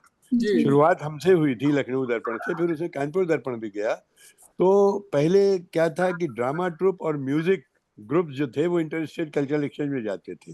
अच्छा 1979 में पहली बार डिपार्टमेंट ऑफ कल्चर की मदद से दर्पण को चुना गया। हालांकि इसका यहाँ संस्थाओं ने बहुत विरोध भी किया, वाई दर्पण, लेकिन जी दर्पण का काम इतना ज्यादा था, दर्पण जी के लोग आर्टिस्ट जैसे मैंने बताया सब इतने बड़े बड़े लोग जुड़े हुए थे कि अल्टीमेटली दर्पण प्रिवेल्ड। और पहला inter state cultural exchange programme जो हमारा हुआ था हरियाणा और हिमाचल प्रदेश में। उनमें हरियाणा के 5 शहरों में और हिमाचल प्रदेश के 5 शहरों में हमने नाटक किए थे। उसमें एक कहानी ये भी है कि हरियाणा में तो 2 शो हमने चंडीगढ़ में किए, कुरुक्षेत्र में किए, अम्बाला में किए और राई में किए। हिमाचल प्रदेश में हमने मंडी में किए, शिमला में किए, कुल्लू में किए, नाहन में किए। 5वीं जगह सोलन जहाँ गए वहां पर मंची नहीं था, तो फिर वहां पर हम लोगों ने इम्प्रोवाइज करके वहाँ कल्चरल प्रोग्राम किया गया, क्योंकि स्टेज पे नाटक नहीं हो सकता था। और उसके बाद फिर 1984 में 85 में हमारा नाटक फिर हरिश्चंद्र की लड़ाई जो था वो भेजा गया इंटर स्टेट कल्चरल एक्सचेंज में। शोभना शायद नहीं गई थी, उसमें कुमकुम गई थी। वो राजस्थान में हमें कल्चरल एक्सचेंज में भेजा गया था। वहाँ हमने जयपुर, जोधपुर, जालौर, कोटा और उदयपुर में हमने 5 शहर किए। फिर यही नाटक, क्योंकि मतलब सबसे ज्यादा शो वाइज तो वो था हमारा पंछिया, लेकिन सबसे सफलतम नाटकों में हमारे हरिश्चंद्र की लड़ाई था, जिसमें शोभना ने शुरुआत की थी। शोभना उसकी हीरोइन थी। बाद में शोभना को अपने जॉब की वजह से, चूंकि जॉब के इनके कंपल्शंस थे, इनको छोड़ना पड़ा था, तो फिर कुमकुम ने किया वो रोल। तो राजस्थान में वो जब हम कर्नाटक में गए तो कर्नाटक में बेंगलोर, धारवाड़, गुलबर्गा, बीजापुर और बेलगाम, वहां हमने 5 शो किए। तो इस तरीके से हमारे हरिश्चंद्र की लड़ाई के शो जो हैं पूरे इंडिया भर में हुए। नंदीकार ने हमें कलकत्ता में बुलाया शो करने के लिए, वामन केंद्रे जी ने हमें मुंबई बुलाया ये शो करने के लिए। तो ये हरिश्चंद्र की लड़ाई जो था उर्मिल कुमार थपलियाल जी के निर्देशन में, ये भारत रंग महोत्सव में भी हुआ, इसकी टेलीविजन पे रिकॉर्डिंग भी हुई। तो I must call it one of the most successful play of दर्पण। जी नहीं डॉक्टर साहब, इसके साथ साथ औरत की जंग या गुलाब बाई का नाम भी लेना जरूरी है, क्योंकि गुलाब बाई नाटक भारत के पहले ओलंपिक थिएटर में गुलाब भी भाई मंचित हुआ गुवाहाटी में। और साथ साथ इसके साथ एक और कहानी जुड़ी हुई है। गुलाब भाई नाटक आसिफ अली साहब ने लिखा, एनएसडी के जो प्रोफेसर हैं, पढ़ाते हैं वहाँ। तो उन्होंने जब ये कहानी गुलाब भाई नाटक लिखा और हम लोगों ने जब इसको 2014 में किया, 2014 में, तो गुलाब भाई की बेटियों ने इस पे ऑब्जेक्शन किया कि अब हमारी माता जी के नाम पे आप नाटक नहीं कर सकते। तो आपको याद होगा कि मैं, आप और थपलियाल जी गुलाब भाई की बेटियों से मिलने उनके घर गए और उन्होंने इस बात पे फिर समझौता हुआ कि आप इस नाटक का नाम गुलाब भाई के अलावा कुछ कर लीजिए और हमें कोई आपत्ति नहीं, लेकिन आप हमारी माता जी का नाम मत इस्तेमाल करिए। तो बाद में उसी नाटक को औरत की जंग किया और कम से कम नहीं तो 30-40 प्रदर्शन हुए पूरे भारत भर में। उसको भी वहाँ नेहरू सेंटर में बम्बई में किया गया। जी जी, नेहरू सेंटर बम्बई में हुआ। अच्छा, हमारे साथ अभय द्विवेदी जी भी सब भी जुड़ गए हैं, दर्पण कानपुर के अध्यक्ष हैं। सोनी जी, हाँ सोनी जी, एक सेकंड, मैं कृष्णा दर्पण से जी बोलिए मैं बताया। हाँ, 1987 में जब वो औरत का प्यार बहादुर बेटी हम लोग किया कानपुर दर्पण ने गुलाब भाई के उसमें, तो वो उसके लिए निर्देशन के लिए मुद्रा राक्षस जी, लेकिन वो 5 दिन जाके वहाँ उनको लखनऊ में कानपुर का इलेक्शन लड़ना चले गए थे। तो वो प्ले हम लोग किया, वो हमारा इंटर एक्सचेंज में गुजरात गया। अच्छा। जो औरत का प्यार वो बहादुर बेटी गुलाब भाई के वर्कशॉप माँ साहब ने कराई थी। और 1987 में गुजरात गया था, वहाँ हम लोगों ने बड़ौदा 7 शहरों में किए थे 14 शो कानपुर दर्पण ने। अरे बहुत मोस्ट ट्रेवल्ड ग्रुप मान के चलिए दर्पण को। जी ठीक है। हमारे साथ दर्पण सीतापुर से गोपाल टंडन जी जुड़ गए हैं। गोपाल टंडन जी जो है वो दर्पण नहीं, अभय मासब तो जुड़े हैं, गोपाल टंडन जी वो सचिव हैं गोरखपुर दर्पण सीतापुर के। और दर्पण लखनऊ के बाद जो स्थापना हुई थी वो सीतापुर दर्पण की हुई थी। तो मैं गोपाल टंडन जी से जरूर आग्रह करूंगा कि वो कुछ बताएं कैसे वो मैनेज करते थे वहां पे। तो मतलब स्त्री पात्र भी मिलना मुश्किल हो जाता था। किस हालात में आपने नाटक किए वहाँ? साहब मैं विजिबल हूँ? जी हाँ विजिबल है, आप आवाज भी आ रही है। हाँ जी ठीक है। मैं सभी रंगकर्मी और जो भी रंग कर्म से जुड़े हुए जितने भी लोग हैं सभी को मैं अभिवादन करता हूँ। और विशेष रूप से सोनी साहब का और डॉक्टर अनिल रस्तोगी साहब का, ये सब हमारे वरेण्य हैं। और डॉक्टर अनिल रस्तोगी साहब ने तो सीतापुर को जन्म ही दिया जब सीतापुर दर्पण का प्रारंभ हुआ, और मेरा सौभाग्य रहा कि मैं उससे जुड़ सका। यद्यपि सबके दर्शन में नहीं कर सका, लेकिन हमारे जो वरिष्ठ हमारे बड़े भाई विजय कपूर साहब हैं, वो कानपुर में ही अध्ययन कार्य करते थे और मसब से उनकी मुलाकात वहीं पर हुई थी। और शायद इसी के कारण सीतापुर में दर्पण संस्था की स्थापना हो सकी, क्योंकि स्वदेश बंधु और विजय भाई साहब ये दोनों लोग कानपुर के ही प्रोडक्ट थे, डीएवी कॉलेज के, और मसब डीएवी कॉलेज में ही प्रोफेसर थे। तो मैं किस्से सुनता रहता था उनके, तो बड़ा अच्छा लगता था कि कोई ऐसा व्यक्ति जो स्वयं में रंग कर्मी नहीं है लेकिन रंग कर्म को बढ़ावा देना चाहते हैं, तो वो उन्होंने अपना जो प्रयत्न था, अपना प्रयास था, वो पूरा किया। और आज उनके द्वारा जिस संस्था की स्थापना की गई उसकी कुछ ब्रांचेस बन पाई, जो अन्य शहरों में, चाहे वो गोरखपुर हो, कानपुर हो, सीतापुर हो, लखनऊ हो, और सभी ब्रांचेस ने मिलकर के रंग कर्म को आगे बढ़ाया। हमारा सौभाग्य ये रहा कि हमारे साथ जिन लोगों ने सीतापुर आकर के काम किया उनमें माया गोविंद जी जो सीतापुर में अभिनेत्री की सीतापुर में बहुत बड़ी समस्या है जिसका समाधान आज तक नहीं हो पाया। सीतापुर की 2 प्रमुख समस्याएं हैं, एक तो यहाँ पर महिला पात्र नहीं मिलती और दूसरा यहाँ पर कोई ऑडिटोरियम नहीं है। मेरे लाख प्रयास के बाद में सीतापुर में एक ऑडिटोरियम अभी बन करके तैयार हो पाया है, लेकिन उसका भी दुर्भाग्य ये है कि जिस तरीके का वो बनना चाहिए था रैंप सिस्टम पे, उसको न बना करके उन्होंने एक सिंपल मीटिंग हॉल के रूप को दे दिया उसको, और जो शायद रंग कर्म के उद्देश्य से वो पूरा नहीं कर पाएगा। तो मैं बता रहा था कि आपको एक माया गोविंद जी का सीतापुर आना रहा, वो प्रमोद बाला जी जो बीबी नातियों वाले सीरियल से बहुत मशहूर हुई थी, वो भी दर्पण की थी, और उन्होंने लगातार सीतापुर को महिला पात्र की कमी से हमेशा हमारी कमी को दूर किया। और उन्होंने ही नहीं, उन्होंने बल्कि अपनी 2 बेटियों को भी सीतापुर दर्पण के साथ जोड़ने का काम किया। उसके बाद एक बच्ची और हमको मिली थी जो लखनऊ रेडियो स्टेशन पे पांडे जी थे, मैं उनका नाम इस समय स्मृत नहीं आ रहा मेरे, जो नौटंकी विधा से ताल्लुक रखते थे, उनकी बेटी थी शकुन पांडे। और उसके साथ हम लोगों ने यहाँ पर रक्तबीज नाम का जो नाटक था वो मैंने किया, और इतना सफलतम शो वो रहा कि उसकी डिमांड हमारे अड़ोस पड़ोस जगह से आई, और वहां पे भी जाकर के हम लोगों ने उसके शो किए। सबसे बड़ी बात मैं आपको मासक के सानिध्य की बता दूं कि एक मौका सिर्फ मुझे मिला था मर्चेंट चेम्बर हॉल में, जब कानपुर में वो शो हुआ था, जुलूस नाटक बादल सरकार का लिखा हुआ, जिसको रंगमंच पे शायद सीतापुर की ही यूनिट थी जिसने रंगमंच पे करने का काम किया, वरना उसके नुक्कड़ ही शो होते थे।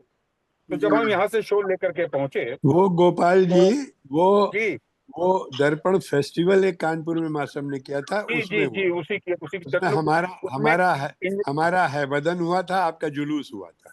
जी जी जी। तो उसमें इंजीनियरिंग कॉलेज का जो शो हुआ था, उसके बाद पूरा ऑडिटोरियम खाली हो गया, और मैं नया नया कलाकार था, मतलब नया से मतलब उससे पहले हम लखनऊ में रविंद्रालय में कर चुके थे, लेकिन अपेक्षा रहती है आर्टिस्ट की कि ऑडिटोरियम भरा हुआ हो। वो बात मासक की मुझे अभी तक नहीं भूलती। तो मैंने कहा मैं शो नहीं करूंगा। तो पहले तो विजय भाई साहब बहुत नाराज हुए कि नहीं यहाँ तक आए हैं, शो जरूर करेंगे। फिर मासक आए सामने, उन्होंने कहा बेटा तुम अभी कहा, वो बेटा क्या वो लौंडे कहते थे, अरे तुम अभी लौंडे हो, जितने लोग हैं उनके बीच में शो करो। वहां रिहर्सल करते थे तो कुछ लोग रहते थे वहां क्या? हम कहा नहीं मतलब वहां 2-4 लोग होते थे बस, कहीं उतने समझ लो यहाँ पे भी हैं, लेकिन शो करिए, शो नहीं रुकना चाहिए, शो मस्ट गो ऑन। तो ये जो डायलॉग मास्टर साहब का था वो मुझे आज तक याद रहता है। और दूसरा जो मास्टर साहब का दिया हुआ वचन था कि थिएटर अगर 5:54 पे शुरू होना है या 6:30 पे शुरू होना है तो वो शुरू ही होगा। तो उस चीज को हम लोगों ने अपने यहाँ भी अभी तक कायम रखा है। यद्यपि बहुत ज्यादा शो अब हम लोग नहीं कर पाते क्योंकि सीतापुर में जो समस्याएं हैं उनसे जूझते हुए हमको कभी लाइट लखनऊ से मंगानी पड़ती है, अभी तो पीर गुलाम साहब भी नहीं है, वरना हम लोग लाइट कानपुर से मंगवाते थे। तो अब लखनऊ से या सीतापुर में एलईडी लाइट जो होती है उसी को लेकर के अपना काम चलाते हैं किसी तरीके से। और एक अच्छी बात मैं आपको बता दूं, इतने दिनों के प्रयास में सीतापुर दर्पण ने एक लड़का एनएसडी में भेजने में सफलता पाई है। अरे वाह! वो बच्चा इस समय 1 वर्ष पूरा कर चुका है। अभी रशिया जो टीम गई थी उसमें वो बच्चा गया था। अच्छा। अभय दत्त वाजपेयी उसका नाम है, वो अपने सीतापुर दर्पण से है जी। और सीतापुर में जो आने का सौभाग्य हुआ लोगों का, उनमें बंशी कौल साहब भी आए और हमारे नाटकों का निर्देशन उर्मिल जी का रहता था। उर्मिल जी लखनऊ से आते थे और हम लोगों को निर्देशित करते थे। सिंहासन खाली है भी तो आपने किया था बंसी कौल जी के? जी सिंहासन खाली है। हाँ, सिंहासन खाली के हमने ओपन शो किए हैं जिसमें एक घटना घटी थी कि यहाँ जो एक विधायकी का चुनाव लड़ रहे थे, शो से 2 दिन पूर्व उनके ऊपर जूते चल गए थे मीटिंग के दौरान।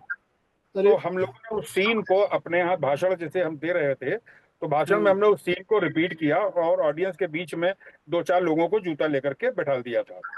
तो वो जैसे ही भाषण चल रहा था बीच में तो वो उधर से जूते चलने लग जाते हैं और नेता फ्रीज पोजीशन में आ जाता है, और जैसे ही जूते चलने बंद होते हैं नेता फिर भाषण देना शुरू हो जाता है। यानी दिखाया था कि नेता इतने बेशरम होते हैं कि इनके ऊपर जूते फेंको, अंडे फेंको, टमाटर फेंको, फर्क नहीं पड़ता, ये अपनी बात कहते ही रहेंगे। जी जी। और इकबाल मजीद साहब जो हमारे गुरु रहे क्लास 6 में, उन्होंने हमको इतिहास भूगोल पढ़ाया था गवर्नमेंट स्कूल में, जीआईसी कॉलेज में। और क्या बताऊं मैं, अब उनका नाटक कुत्ते किया था सीतापुर। कुत्ते किया था ना अपने हमारी नाटक। जो दर्पण सीतापुर जी ने किया था। जी दर्पण सीतापुर की जो पहचान बनी वो बनी कुत्ते नाटक से। जी हाँ, और इतना बड़ा सैटारिक प्ले था वो, किसी को नहीं छोड़ता था वो प्ले। जो उस समय के सामाजिक नेता थे सबको उसमें समाहित कर लिया गया था, और सबका कुछ कुछ अंश। और ये सौभाग्य रहा कि उसके 9 रोल करने का दायित्व मेरे ही पास था। और जो पहला सौभाग्य मुझे रंगमंच पे कदम रखने का मिला था वो रविंद्रालय से मिला था। और शोभना जी की जिनकी बात हो रही, शोभना जगदीश की, तो जगदीश जी उस दिन दूरदर्शन की तरफ से क्लिप्स लेने के लिए रविंद्रालय में आए थे, और तब मुझे शोभना जगदीश के बारे में पूरी जानकारी मिली। जी जी जी। और एक दर्पण की जो बहुत अच्छी अदाकारा कुमकुम धर, जिन्होंने नौटंकी के तमाम उर्मिल जी के साथ में किए, आज वो बिरजू महाराज कथक संस्थान में सुशोभित कर रही हैं। और जी, और रोहिणी जी से भी मुझे मिलने का सौभाग्य दर्पण के माध्यम से ही कानपुर में मिला था, मासब के माध्यम से। तो कुल मिला के जो दुश्वारियां हैं उनसे 2-4 हो रहे हैं, और उम्र बढ़ती चली जा रही है, तो बहुत कुछ जो दे जाना चाहिए वो कुछ बन नहीं पा रहा। नहीं, कोई बात नहीं। देखिए, सीतापुर दर्पण जो है उसको आप खुद वहां पे नहीं कर सकते, तो कोई बात नहीं, प्रायोजित करिए आप। दर्पण गोरखपुर के नाटक या दर्पण लखनऊ के, अभी कानपुर का हो रहा है, उसको आप प्रायोजित करिए वहां पे। सर सब कुछ काम हो वहाँ। नहीं है। अच्छा। किसी गेस्ट हाउस का अगर हम इस हॉल लेते भी हैं, तो गेस्ट हाउस के किराए आजकल 1 लाख 1.25 लाख रुपए पर डे के हैं। नहीं, सही बात। कुछ हो व्यवस्था तो अच्छा है। मैं लगा हुआ वो तो रहेंगे, उन्हीं दुश्वारियों में ही एमेच्योर नाटक होते हैं। जैसे मासब ने सबको सपोर्ट किया, लखनऊ को या सीतापुर, ऐसे हम लोग एक दूसरे को करें। अब अभय मास्टर शायद कुछ कहना चाह रहे हैं। मैं अभय जी को सबसे बाद में लाऊंगा। अच्छा, अभय जी हमारे साथ जुड़ चुके हैं, मुझे मालूम है। मैं इसके बाद अनिल और रवि को नहीं, हाँ, मैं दर्पण गोरखपुर की तरफ चलता हूँ। दर्पण गोरखपुर से हमारे साथ रविशंकर खरे जी जुड़े हुए हैं, जो दर्पण गोरखपुर के अध्यक्ष हैं, और भारतेंदु नाट्य अकादमी के वो भी अध्यक्ष रहे हैं। मैं उनको कहूंगा कि वो बताएं कि दर्पण गोरखपुर की यात्रा कैसे शुरू हुई, और वो कैसे वहां पे उन्होंने दर्पण को स्थापित किया, और किस तरह से वो आज तक दर्पण लखनऊ के बाद सबसे ज्यादा जो सक्रिय दर्पण की इकाई है वो गोरखपुर ही है। वो भी निरंतर कुछ ना कुछ करते रहते हैं, और इसमें सबसे बड़ा योगदान जो है रविशंकर खरे जी का है, जो वहाँ पे दर्पण के अलग को जगाए हुए हैं।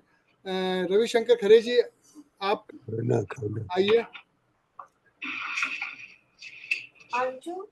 खरे साहब, तो बोल रहे थे रवि जी।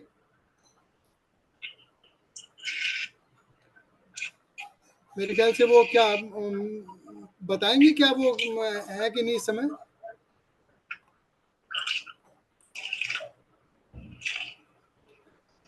विजय कपूर साहब भी जुड़ गए हैं हमारे साथ, गोपाल जी भी जुड़े हुए हैं। गोपाल जी से भी बात करेंगे। लखनऊ रंगमंच के इतिहास पे उन्होंने बहुत काम किया है। और हमारे साथ अनिल मेहरोत्रा भी हैं, जो दर्पण गोरखपुर से भी जुड़े रहे और दर्पण लखनऊ से भी जुड़े हुए हैं। और संजय जैन है, मुकेश झा जी हैं, इन सबसे बात करेंगे। संगीता शर्मा जी हैं, सार्थक जी हैं, अनिल रंजन जी हैं, और मैं रविशंकर जी। खरे साहब, आप सुन पा रहे हैं क्या हमें? अच्छा, तो मैं इस बीच में फिर मासब, ये अभय द्विवेदी जी, आप सुन रहे हैं सर? आप मोबाइल पे हैं? नहीं, अनिल को ले लो ना गोरखपुर से। हाँ। अनिल ही ने वहां जाकर के रवि जी शायद आ गए। रवि जी, रविशंकर जी, खरे साहब, चलिए। तो मैं दर्पण गोरखपुर से के साथ जुड़े रहे अनिल सक्सेना जी, अनिल मेहरोत्रा जी हमारे साथ हैं। वो जरा से, जब तक रविशंकर जी जुड़ते हैं तब तक कुछ आप बात करिए, बताइए कैसे वहाँ रंगमंच करते थे आप लोग लखनऊ से जाने के बाद गोरखपुर। अनिल मेहरोत्रा जी। नमस्कार, प्रणाम। हाँ, सामने आइए। सुन पा रहे हैं? हाँ, आपको सुन रहे हैं हम लोग। अच्छा, प्रणाम सबको, और माँ साहब की स्मृति को सत सत नमन। मैं लखनऊ से हूँ और 1975 में मैंने दर्पण में नाटक किया था रवि बासवानी के साथ में, अंधा युग। उसके पहले 2-3 नाटक कर चुका था यहाँ पे, लेकिन मुझे नूरबख्श जी दर्पण में लेके गए और वहाँ ऑडिशन में सिलेक्शन हो गया अंधा युग के लिए। और उसी के दौरान रवि बासवानी एक नाटक कर रहे थे व्यक्तिगत, जिसमें बंधु जी थे और शोभना जी थी। तो माँ साहब के बारे में बहुत सी बातें लोगों ने बताई हैं। मैं एक ऐसी बात शेयर करना चाहूंगा जो शायद शोभना जी को याद हो, बाकी और किसी की स्मृति में है या नहीं, लखनऊ वालों की या कानपुर वालों की, मैं नहीं बता सकता। माँ साहब व्यक्तिगत में एक 2 कैरेक्टर थे, बंधु जी और शोभना जी। लक्ष्मी नारायण लाल जी का लिखा हुआ नाटक था। तो वो उस अंधायु के साथ साथ उसका भी रिहर्सल रवि जी कराते थे। और इसके शो फिर जब दर्पण का ये हो गया, अंधायुग हो गया, तो मैं फिर व्यक्तिगत से भी जुड़ गया उसमें, बैक स्टेज वगैरह। उसमें एक गुंडे का रोल था जो सिर्फ बैकग्राउंड से उसकी आवाज आती है। 4-5 डायलॉग उसके थे, जो 2 कैरेक्टर, ये जो पति पत्नी थे, इनको लूटता है। तो रास्ते में जा रहे हैं, इनको लूटता है और वो विंग से चाकू वगैरह दिखाया जाता है। वो काम मैं करता था और आवाज जो आती थी वो कानपुर में मर्चेंट चैम्बर में जब ये हुआ व्यक्तिगत का शो, तो वो आवाज हम लोगों के रिक्वेस्ट पर माँ साहब ने गुंडे की आवाज निकाली। तो वो 4-5 डायलॉग जो थे ये मेरे ख्याल से माँ साहब की स्टेज पर अकेली ये जो भूमिका है वो रही होगी, जिसकी मुझे बहुत अच्छी तरह से याद है। और उन्होंने साथ में रिहर्सल भी किए थे और मुझे बहुत वो क्षण याद आ रहा है, तो श्रद्धा से और मेरा गोरखपुर के जुड़ रहा दर्पण के है। बारे में थोड़ा बताइए। जी हाँ, आपका वही साहित्यिक बता रहा हूँ। एसोसिएशन रहा। जब ये अंधा युग का रिहर्सल चल रहा था, उसी दौरान मेरा गोरखपुर आकाशवाणी के लिए उद्घोषक के पद पर चयन हो गया। तो मुझे ज्वाइन करना था वहाँ, जब ये व्यक्तिगत और नौटंकी वगैरह में भी मैं साथ जुड़ा रहा। फिर जब मुझे जाना था, तो माँ साहब ने, डॉक्टर साहब अनिल रस्तोगी और दर्पण लखनऊ के तमाम वरिष्ठ लोगों ने मुझको, मेरे सिर्फ 3-4 महीने का मेरा साथ उस समय था दर्पण में, उन्होंने सबने मुझको जो है वो विदाई दी वहां पर। और माँ साहब ने और डॉक्टर साहब ने खास तौर से मुझसे कहा, अनिल तुम वहां जा रहे हो, तुम वहां पर दर्पण बनाना। ये बात पता नहीं कैसे जो है वो मेरे मन में रही। और मेरे गोरखपुर पहुंचने से पहले अंधा युग की खबर जो है वो धर्मयुग में छप गई। तो उस समय धर्मयुग में या साप्ताहिक हिंदुस्तान में किसी नाटक के बारे में छपना ये बहुत बड़ी बात होती थी सन 75 में। जी। तो मेरे गोरखपुर पहुंचने से पहले धर्मयुग की बात वहां पहुंच गई और उसमें मेरा नाम भी आ गया। मैंने युयुत्सु का रोल किया था उसमें। तो मेरे पहुंचने से पहले मैं वहां पहुंच गया गोरखपुर, और आकाशवाणी में उद्घोषक का पद उस समय गोरखपुर में बहुत ग्लैमराइज वो था।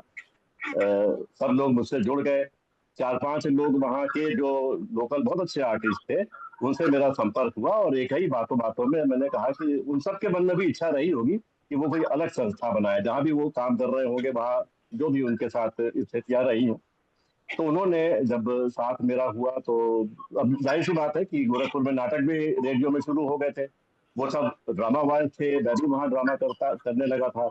उनसे जो जुड़ाव हुआ, तो उन सब ने एक इच्छा व्यक्त की कि क्यों ना हम अपनी संस्था बनाएं। ये जो है वो वहाँ 4-5 थे, संत कुमार श्रीवास्तव, अशोक महर्षि, दीप शर्मा, एक बच्चू लाल जो बाद में दूरदर्शन में गए, और एक और ब्रजभूषण शुक्ला, या तो मैं, ये 6 लोग मिलके उन्होंने 1-2-3-4 चर्चाएं हुई और एक संस्था बनी। संस्था बनाने का जो वो है वो सब तो मिला जुला ही होता है। और फिर जब मैंने नाम सजेस्ट किया, तो वो मेरे मन में जो दर्पण नाम डाला गया था लखनऊ से ही डॉक्टर साहब ने और माँ साहब ने, तो मैंने नाम सजेस्ट किया दर्पण का। उसके पीछे मैंने तर्क ये दिया कि हम अगर एक ऐसी संस्था से जुड़ेंगे जो ऑलरेडी लखनऊ कानपुर में इतना अच्छा काम कर रही है, तो हमें जरूर उसका सहयोग मिलेगा और हमारे लिए बहुत सी चीजें जो है जो उस समय गोरखपुर में उपलब्ध नहीं थी वो आसान हो जाएंगी। तो इस हो सकता है ये तर्क भी मुझे उन्होंने ही, डॉक्टर साहब ने ही और उन्होंने ही विश्वास दिलाया था कि तुम जाओ बनाओ और हम तुम्हारे साथ खड़े रहेंगे और सहयोग करेंगे। तो ये सब बात उन लोगों को भी पसंद आई और उन्होंने दर्पण नाम है इसका स्वीकार कर लिया। हम लोगों ने डॉक्टर साहब से बात की और मास्टर से बात हुई, सब जो है वो तैयार हो गए और केंद्र निदेशक जो थे आकाशवाणी के श्री इंद्रकृष्ण गुर्टू जी, उन्होंने भी इसकी स्वीकार्यता दी और खुद जो है वो अध्यक्ष बनना स्वीकार कर दिया। तो ये एक बहुत बड़ी बात थी कि गोरखपुर दर्पण की शुरुआत और आकाशवाणी जो नया नया केंद्र वहां शुरू हुआ था उसके केंद्र निदेशक इसके अध्यक्ष बन गए। हम लोगों के पास इतनी सारी सुविधाएं आ गई, सारे एक्टर आ गए, सारे लेडीज आ गई गोरखपुर की, जो अब ये जो भी आपको वो उनके मन में रहा समस्याएं हो, आपको वो समस्याएं नहीं झेलनी पड़ी जो दर्पण सीतापुर को झेलनी पड़ी। बिल्कुल नहीं। अरे हमने जो पहले साल अपना नाटक किया उसमें 4 लड़कियां हमारे साथ थी। अनिल और अनिल मैं जी। एक मिनट इंटरप्ट करूंगा। जी। आकाशवाणी का फायदा ये हुआ कि गिरीश जी। रस्तोगी जी की संस्था रूपांतर वहां ऑलरेडी काम कर रही थी। हाँ, तो सब उसी के कलाकार थे। जब दर्पण बनी तो चूंकि मैं हाँ। गिरीश जी से भी वो लखनऊ की थी, मैं जी। उनसे हाँ, संबंधित हाँ। था, तो उन्होंने मुझसे शिकायत की कि माँ साहब हाँ, अरे आपको आकाशवाणी ठीक के से नहीं बहाने मिली। मेरे सब कलाकारों को तोड़े ले रहे हैं। हाँ, बिल्कुल। अरे आपने मुझे दिखाया था पगला घोड़ा, हम लोगों का पहला नाटक था जो संत कुमार श्रीवास्तव के निर्देशन में बादल सरकार जी का हुआ था। वो उस नाटक में तीर भाई लाइट लेके आए थे कानपुर से, और ऐसी लाइट मतलब गोरखपुर में किसी ने देखी ही नहीं थी। ऐसा मंच जो सजाया, मंच सज्जा के लिए भी कुछ हम लोग के अपने अनुभवी कलाकार थे और कुछ जो है वो सहयोग हम लोग को लखनऊ से मिला। तो ऐसी मंच सज्जा और वीर गुलाम जैसी लाइट ये गोरखपुर ने कभी देखी नहीं थी। तो एकदम से वो पगला घोड़ा, और उसमें आए थे भाषा भी आए थे, डॉक्टर साहब भी आए थे, और उसी समय डॉक्टर साहब ने हमको दिखाया कि गिरीश रस्तोगी जी ने 6-7 पेज का लेटर उनको डॉक्टर साहब को लिखा था कि भाई एक संस्था काम कर रही है तो क्या जरूरत है, और ऐसा बहुत कुछ जो है वो। खैर उसके बाद से जो है वो काफी फिर सपनाल जी भी आए, अब वो नाटक लेके अपना वहाँ के कलाकारों से हम लोगों ने सब किया म्यूजिकल। वो एक अद्भुत उपलब्धि रही। जी। तो अभी दर्पण गोरखपुर ने जो है वो फेस्टिवल में भी महाबली नाटक किया था दर्पण के 2023 में। दर्पण गोरखपुर की यात्रा तो निरंतरता के साथ जारी है। फिर डॉक्टर साहब का एक नाटक क्राइम एंड पनिशमेंट वहाँ आया, वो बहुत अच्छा हुआ इकबाल भाई के डायरेक्शन में। क्राइम एंड पनिशमेंट किया था, और फिर एनएसडी से भी हम लोग बुलाते रहे, हफीज खान साहब आए, बाहर से निर्देशक आते रहे, सिलसिला जो है वो चलता रहा और आज तक चल रहा है। मैं 2014 में मैं रिटायर होके मैं आ गया लखनऊ वापस, तो फिर यहाँ से जुड़ गया, और उसके बाद से खरे जी जो है वो, अच्छा ये खरे जी 84 में उसके अध्यक्ष बन गए थे और आज तक उसके अध्यक्ष हैं मेरे ख्याल से। हम लोग खरे साहब से बात नहीं कर पाए, पता नहीं कैसे वो उनका कनेक्शन नहीं रहा।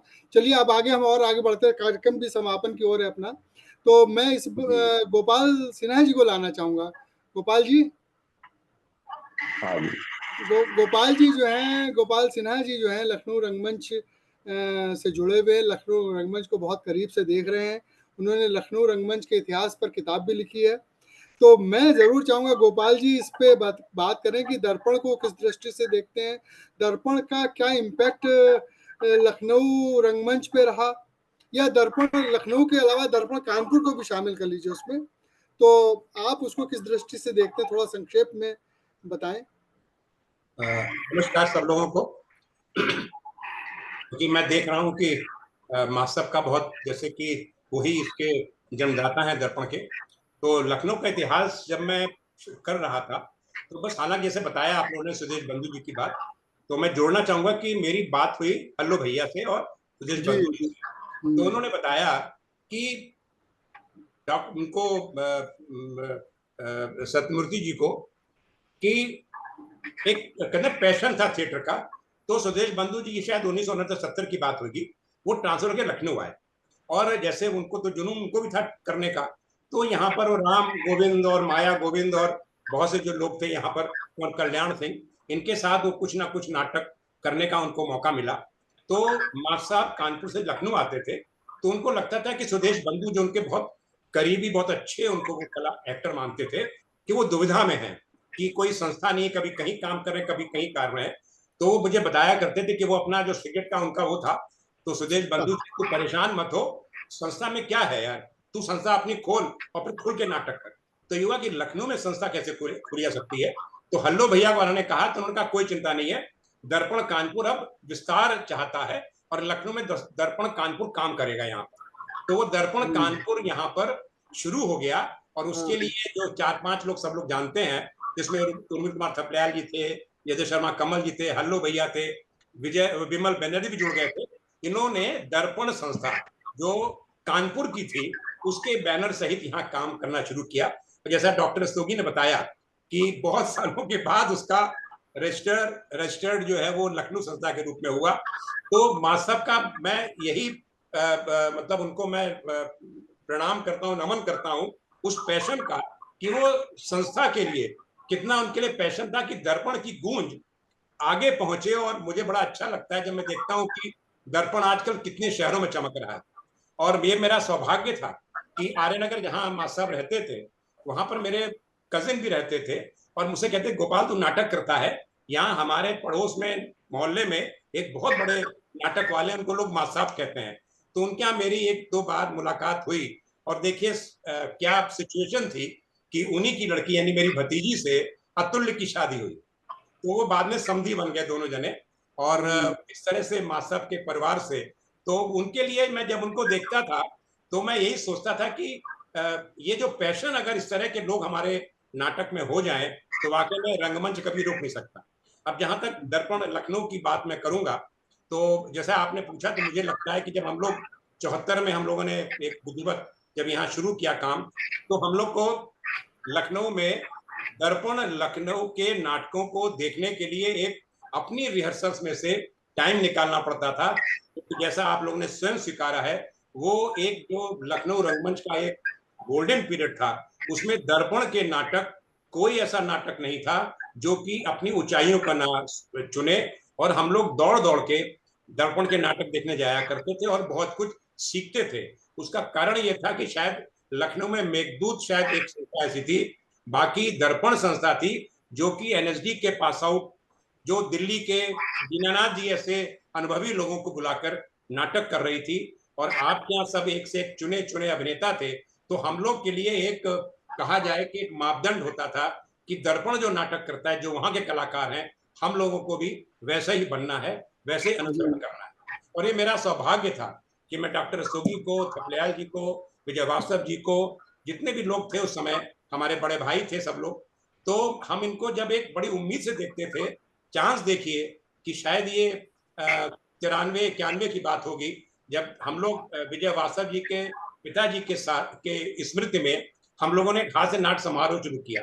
और मुझे इतनी खुशी है कि दर्पण उस अभियान में हमारी संस्था के हमारे साथ आया और यहाँ से हम दर्पण के साथ हमारा बहुत जुड़ाव हुआ और लगातार हम लोग हरदयाल वास्तव जी की स्मृति में जो हास्य नाट्य समारोह करते रहे उसमें लगातार दर्पण अपनी प्रस्तुतियां हम लोग को देता रहा। अब आता है मेरे व्यक्तिगत संबंध की बात। ये बात 2000 की होगी। मुझे बड़ा अच्छा लगा कि अचानक उर्मिल कुमार थपलियाल जी ने मुझको बुलाया और ऑक्टोपस जो रक्त बीज जो उसका दूसरा नाम है उसमें विजय बनर्जी और बीनू कलसीवाला कर रहे थे। बहुत डिफिकल्ट था। कहाँ दर्पण में वीर गुलाम जी और बहुत से लोग ऐसे नाम जुड़े हुए थे। तो मेरी तो बिल्कुल मैं कांप गया कि मैं किस प्लेटफॉर्म पर करने जा रहा हूँ और इतना अगर विश्वास मुझ पर है तो मैं कैसे अपने आप को सिद्ध करूंगा। लेकिन शायद ये मास्टर साहब ने जो एक परंपरा डाली थी कि हर दूसरे कलाकार को चाहे किसी संस्था का हो कहीं का हो उसको अगर आप जोड़ोगे तो दोनों के आदान प्रदान से रंगमंच को कुछ ना कुछ हासिल होगा। तो मैं जुड़ा ऑक्टोपस से। उसके तुरंत बाद शायद संतुष्टि हुई होगी तो मुझे खूबसूरत बहू के नाट्य प्रस्तुति में लाइट के लिए जोड़ा गया और फिर वो जो सिलसिला सोनी जी शुरू हुआ है दर्पण के शायद उर्मिल कुमार थापलियाल जी के, उसके बाद से जितने नाटक हुए उसमें मुझे लाइट के लिए मुझे रखा गया, और सिर्फ लाइट के लिए नहीं, फिर तो मैंने अभिनय भी किया। ये बात है 2003-4 की, थापलियाल जी के निर्देशन में मुख्यमंत्री नाटक हुआ, उसमें मैंने अभिनय किया। और थापलियाल जी अक्सर कहते थे, गोपाल जी मैं आपको अभिनय कराना चाहता हूँ, लेकिन अभिनय कराऊंगा आपसे तो मेरी लाइट कौन करेगा। तो लेकिन आपने डॉक्टर आप भी किया था। उसके बाद फिर मुझे बड़ा अच्छा लगा कि रंजीत कपूर जी आए, जो उनका प्ले था संधि समिति की उठक बैठक, उसमें विजय बनर्जी अचानक किसी कारणों से नहीं कर पा रहे थे, तो फिर शायद दर्पण के साथ मेरा और संबंध गहरा होने वाला था। डॉक्टर सती का फोन आया, फिर मेरे लिए बड़ी चिंता की बात थी कि विजय बनर्जी इतना पॉपुलर, इतना लोकप्रिय, इतना समर्थ अभिनेता, उसका रोल मुझसे कहा जा रहा है। लेकिन फिर कहीं ना कहीं जो एक संबंधों में जो एक आत्मविश्वास होता है, जो एक आपको हिम्मत देता है, वो हिम्मत करी। और उसके बाद के जितने शो किए, इवन की भारंगम में भी हम गए, मैंने उसमें अभिनय किया। उसके बाद फिर जुगल किशोर जी ने दर्पण के साथ प्ले किया अंधार यात्रा, उसमें मैंने काम किया। इस प्रकार से मुझे ये लगता है कि दर्पण शायद लखनऊ की, मेरी अपनी, मैं भी संस्था का अध्यक्ष हूँ, लेकिन मुझे लगता है कि दर्पण जो कीर्तिमान स्थापित कर गया है लखनऊ रंगमंच पर, और जो मैंने इतिहास का पूरा अध्ययन किया है, मुझे लगता है कि प्रथम श्रेणी में दर्पण खड़ा होता है, उसके सारे कलाकार खड़े होते हैं, और जो आप लोगों में जो एक जज्बा है, जो एक पैशन है करने का काम, वो अभी तक कायम है। और उसके लिए मुझे धन्यवाद देता हूँ डॉक्टर रस्तोगी को, आपको, कि आप लोग, डॉक्टर रस्तोगी इतना उम्र होते हुए भी उनकी इतनी व्यस्तता है फिल्म में, उसके बाद भी रंगमंच को किस तेजी से आगे ले जा रहे हैं कि इतना बढ़िया प्ले अभी उन्होंने किया डैडी का। तो मैं तो समझता हूँ कि ये दर्पण लखनऊ, दर्पण कानपुर के, मतलब वो इनका पेरेंट संस्था होगी, लेकिन मुझे लगता है कि दर्पण लखनऊ हमारे लखनऊ के लिए नहीं, बल्कि पूरे भारतवर्ष के जितने भी रंगमंच हैं उसमें कहीं ना कहीं अगली पंक्ति में बैठता है। और जितने इसका योगदान है, वो मुझे लगता है कि रंगमंच के इतिहास में बहुत अहम भूमिका निभा रहा है। बहुत धन्यवाद गोपाल जी। हमारे साथ खरे साहब जुड़ गए हैं। खरे साहब, अब चूंकि हम लोग कार्यक्रम की समाप्ति की ओर है, 1:30 बजे तक वैसे इसका आधिकारिक टाइम है, तो जरा सा आप जरूर बताइए दर्पण के बारे में, गोरखपुर के जर्नी के लेकर। अनिल मेहरोत्रा जी है वहाँ ना? हाँ, मेहरोत्रा जी ने तो बताया काफी, लेकिन आपका भी कुछ अभी कौन से नाटक कर रहे हैं आप इन दिनों दर्पण से? असल में हमारा जुड़ाव जो हुआ वहाँ पे 84-85 में हुआ। जी जी और जी। संस्था यहाँ पे 76 से चल रही थी। हाँ। और 84-85 में हम लोगों ने फिर महाभोज, दीप शर्मा जी के निर्देशन में महाभोज तैयार हुआ। और ये इसके 2 शो करने के बाद हम लोग इसको कानपुर ले गए दर्पण नाट्य महोत्सव में जी। और वहाँ पे रोहिणी जी वगैरह आई हुई थी, तो उन्होंने देखा और बहुत अप्रिशिएट किया। फिर मैं लौटते समय नागर जी से मिला संगीत नाटक एकेडमी में, तो उन्होंने बहुत उत्साहित किया, कहा कि आपका नाटक तो बहुत बढ़िया हुआ है और आप की संस्था रजिस्टर्ड है कि नहीं। हमने कहा रजिस्टर्ड तो नहीं है। तो उन्होंने कहा कि रजिस्टर करवाइए जल्दी से, और आप दूसरा नाटक कौन सा करेंगे। तो हमने कहा रश्मि रथी। तो उन्होंने कहा अरे रश्मि रथी करेंगे तो हम आपको पहले से आपको इनवाइट कर दे रहे हैं राजनाट महोत्सव में। राजनाट महोत्सव में तो उन्होंने ओपन इन्विटेशन दे दिया मुझे, और मैं फिर थपलियाल जी से मिलने गया। आपने कहा रश्मि रथी तो यहाँ पे हम लोग तैयार करना चाहते हैं और यहाँ पे रेलवे में होता है। तो बोले कैसे होता है। तो मैंने बताया कि रश्मि रथी संत पढ़ते हैं और बाकी लोग एक्टिंग करते हैं। बोले ऐसे थोड़ी होता है।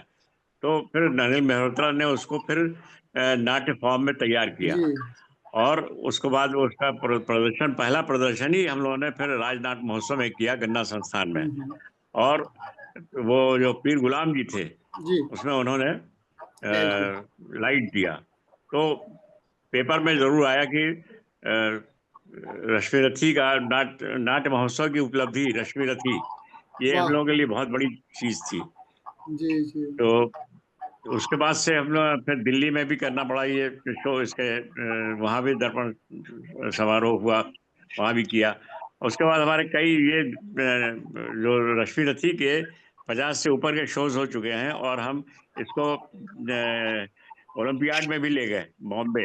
हाँ, अच्छा।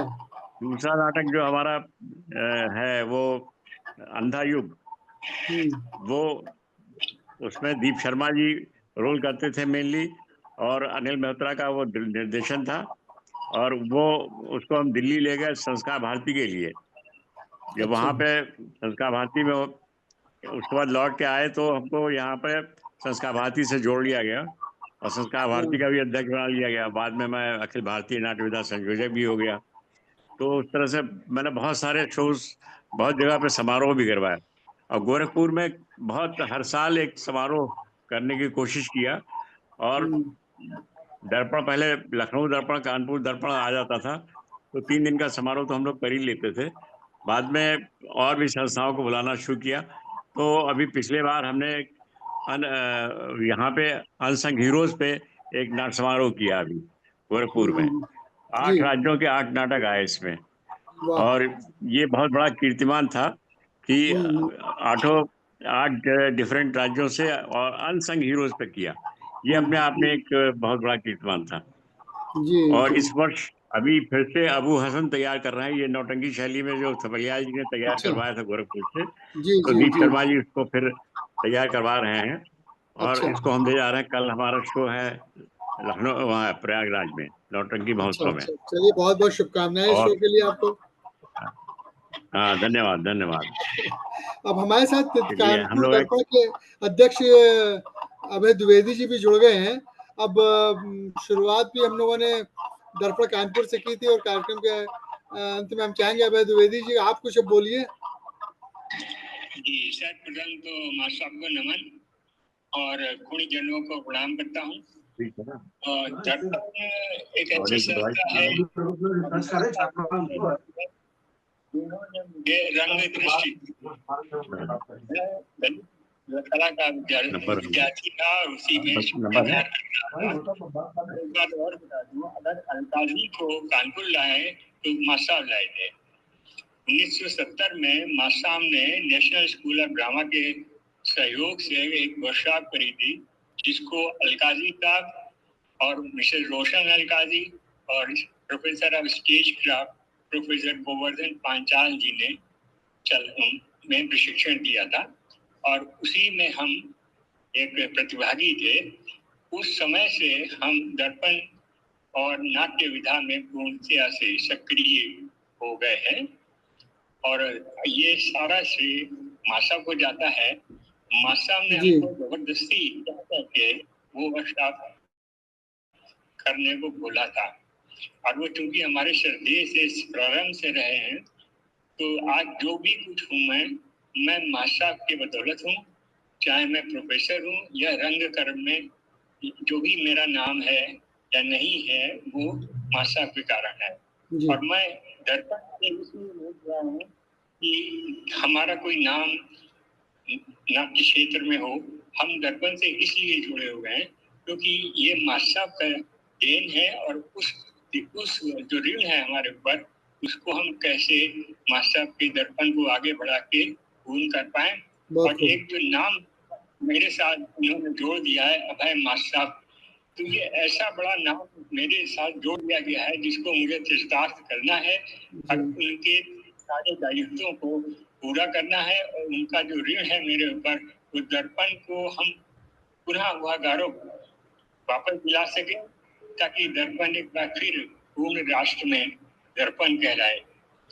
ये दर्पण एक्चुअली ये संस्था अम्बेसडर के नाम से शुरू हुई थी और हम लोग कन्हैयालाल नंदन का एक नाटक कर रहे थे दर्पण। तो कन्हैयालाल नंदन ने कहा कि आप ये हिंदी नाम क्यों नहीं रखते हैं, तो मासाम ने कहा आज से हम इसका नाम दर्पणी कर देते हैं।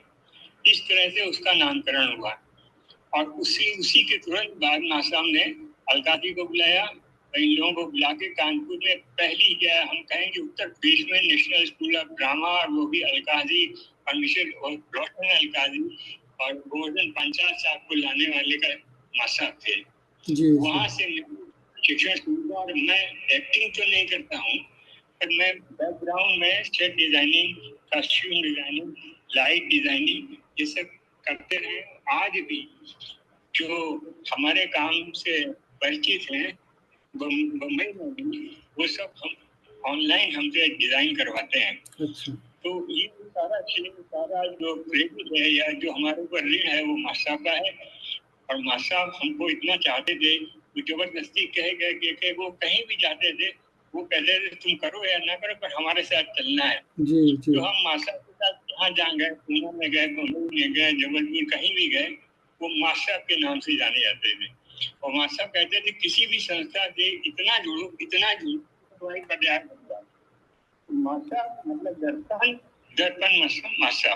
ठीक बात। तो अब हम प्रयास रहते हैं। नहीं नीता जी हैं, बहुत सक्रिय हैं, बहुत ही प्रयास कर रही हैं। हम क्या हैं, हम तो बस पीछे से सलाह देते रहते हैं। नहीं, ऐसे आपकी भूमिका बहुत महत्वपूर्ण है और आपकी वजह से जो है दर्पण फिर से कानपुर में कुछ खड़ा होने को तैयार है। तो बहुत धन्यवाद अभय जी आपका। हाँ, बहुत बहुत धन्यवाद। अब मैं चूंकि अब समय भी हो रहा है, हमारे साथ बहुत से लोग जुड़े हुए हैं, पर समय अभाव के कारण शायद हम पता नहीं कितना समय हमें और मिल सकता है। मैं नटरंग प्रतिष्ठान से अब कीर्ति जी से अनुरोध करूंगी कि आप देखें क्या हो सकता है। जी, मैं चाह रही थी कि जो भी हमारे साथ अब सुनने वाले लोग हैं उनमें से किसी के पास कोई सवाल हो। पहले तो मेरा ही ये बातें सुनते सुनते ऐसा लग रहा था कि कभी कभी आज के जमाने में ऐसा लगता है कि अब कैसे चलेगा रंगमंच, खासतौर से शौकिया रंगमंच, जहाँ पे टेलीविजन है, ओटीटी प्लेटफॉर्म्स हैं, फिल्म्स हैं, सब तरह की चीजों का जोर है। और कैपिटलिज्म और उस सब का जो वो एक अलग खतरा है। खतरा क्या, वो हमारे ऊपर मंडरा रहा है। आप लोगों की बात सुन के लगा कि चल सकता है अगर इतने लंबे समय तक जो इस तरह की गतिविधि को चला पाए। हम सब ने संस्थाएं चलाई हैं अपनी अपनी, पर थोड़े ही दिन में उससे हार से जाते हैं कि या तो साधन नहीं होते या कि कलाकार नहीं मिलते, इस सब को देखते हुए। पर इससे बहुत हौसला मिला आपकी बात सुन के कि न सिर्फ ये कि सिर्फ एक जगह नहीं चल रही, उसकी बहुत सी इकाइयाँ अलग अलग जगह चल रही हैं। तो एक मूवमेंट है जिससे एक दूसरे को भी सहारा मिलता है। पर ये कि अलग अलग कठिनाइयों को झेलते हुए आप लोग आगे उसको बढ़ा रहे हैं, इसके लिए हमारी बहुत बहुत शुभकामनाएं आपको। और साथ ही मैं ये चाहूंगी कि अगर कोई और कुछ कहना चाहता है तो हमारे पास 10 मिनट का समय और ले सकते हैं अगर किसी का मन है। इसके साथ साथ मैं जब तक सोच रहा है कोई, ये बताऊं कि प्रतिष्ठान के पास बहुत तरह का मटेरियल, एक आर्काइव्स है जो निमी जी का ही पर्सनल कलेक्शन था, जिसमें ब्रोशर्स, न्यूज़पेपर कटिंग्स वगैरह हैं। तो ब्रोशर्स हम लोग डिजिटाइज कर रहे हैं इस समय, तो शायद 1 साल के अंदर सब जितने हमारे 8,000 के करीब ब्रोशर्स हैं वो डिजिटाइज होंगे। तो जिन्होंने भी निमी जी को अपने ब्रोशर्स दिए होंगे वो सब डिजिटाइज हो जाएंगे। और शायद आप लोग उसको फिर बस एक बटन क्लिक करके उसको आप ढूंढ सकते हैं अपने अपने ग्रुप के ब्रोशर्स को। तो इसके बारे में भी हम लोग 3-4 महीने बाद एक सेशन करेंगे, इसमें अगर आप सब लोग जुड़े और हम दिखा पाए आपको कि कैसे उसको एक्सेस किया जा सकता है, कैसे उस तक पहुंचा जा सकता है। बहुत ही आसान करने की कोशिश है उसको। तो ये चीज़ हम शेयर करना चाह रहे थे। और कल विवेचना का सेशन है इसी तरह का। विवेचना एक दूसरी संस्था है जो बहुत पहले से काम कर रही है, उनकी बात भी हम सुनना चाहेंगे, कैसे शुरू हुई, कैसे आगे बढ़ी। पर हाँ, अब मैं चाहूंगी कि जो भी कुछ पूछना चाहता है या कमेंट करना चाहता है, या आप ही में से किसी की कोई बात अधूरी रह गई हो, तो जैसे हमें ये बहुत जानकारी नहीं मिली कि आप लोग कहाँ रिहर्सल करते थे, साधन कहाँ से मिलते थे। हम जब ब्रोशर्स भी अपने देख रहे थे तो ज्यादातर लोग उसमें एडवर्टीजमेंट छापते थे।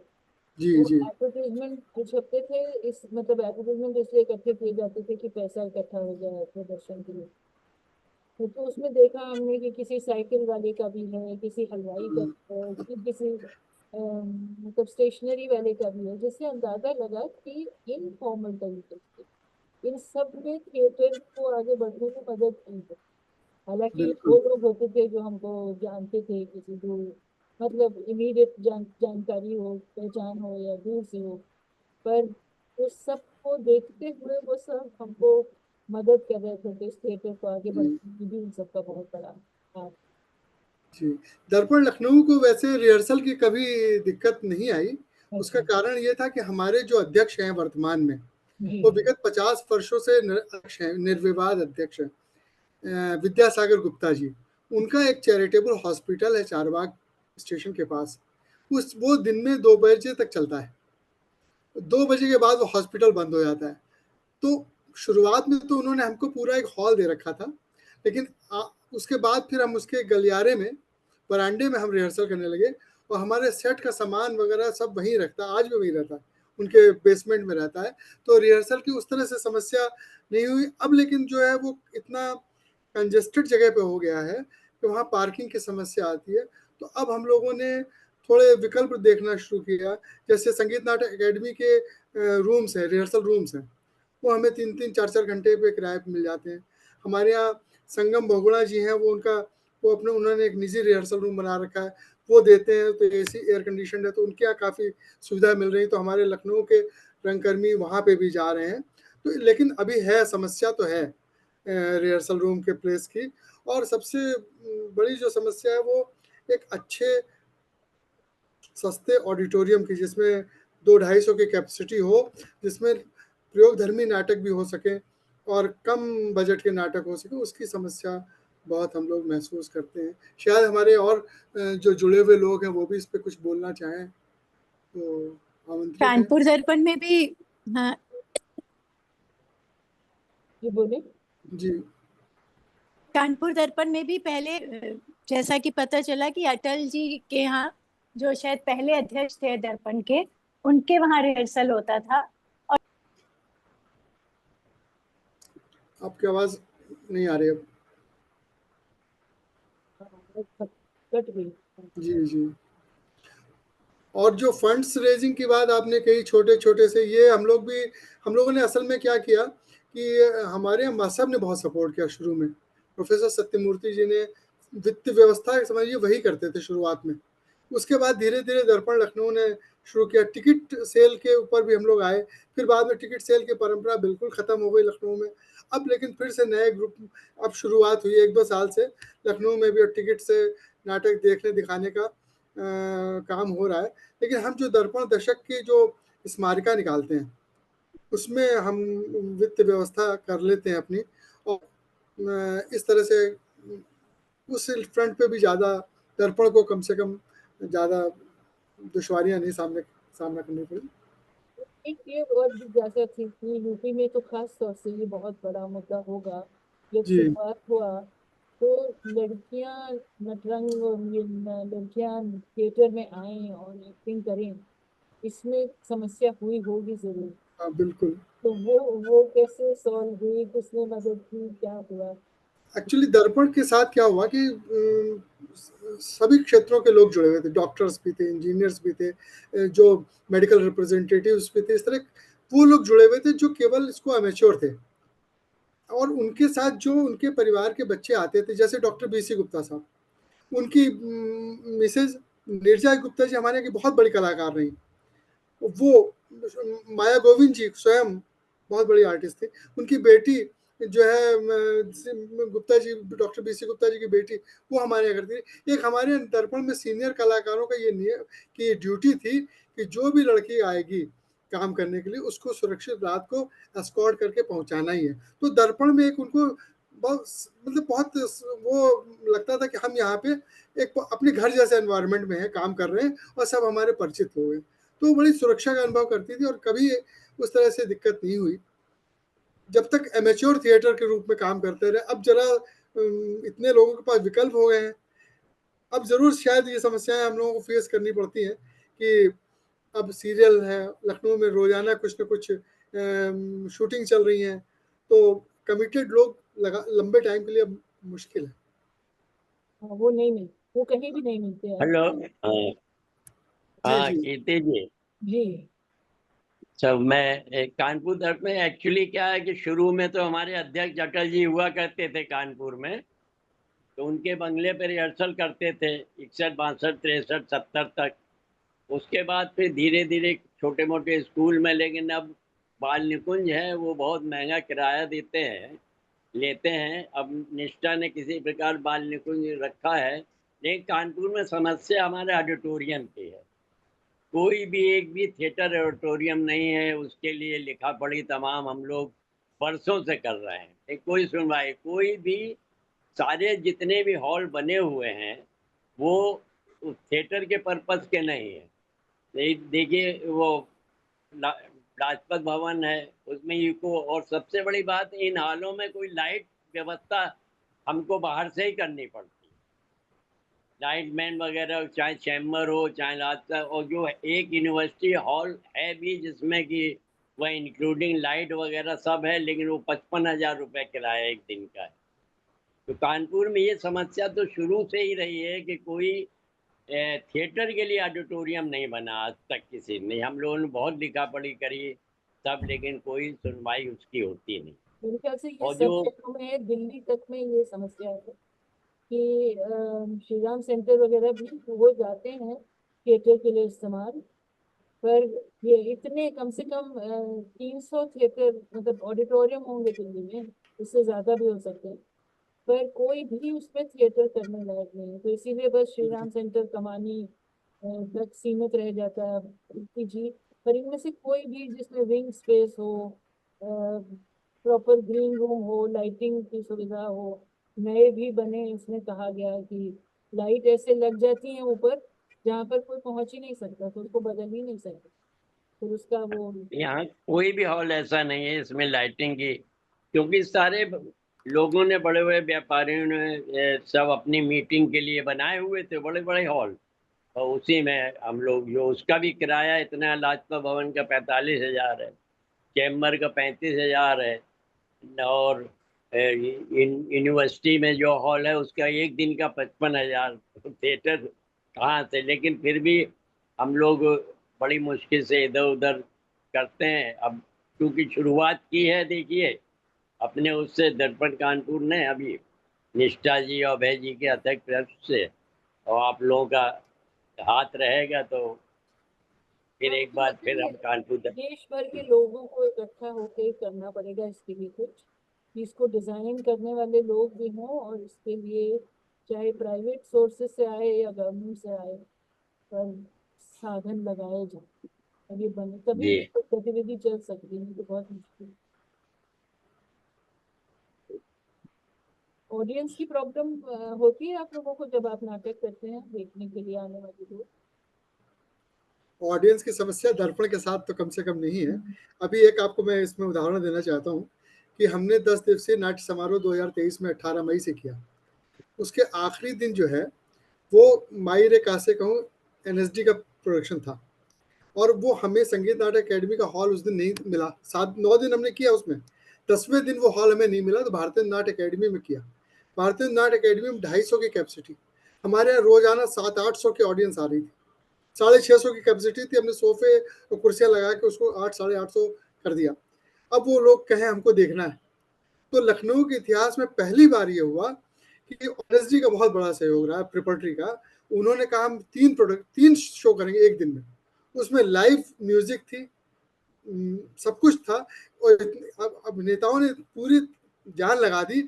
हमने 3 शो किए, 2 बजे से शो शुरू किया, 2 घंटे, पौने 2 घंटे के शोज थे, आधे घंटे ब्रेक लिया, और सबके सब में 250-300 की ऑडियंस थी। तो इस तरह ऑडियंस की समस्या दर्पण के साथ तो कम से कम नहीं रही, क्योंकि दर्पण के नाम से बहुत कमिटेड ऑडियंस है, आती ही आती है।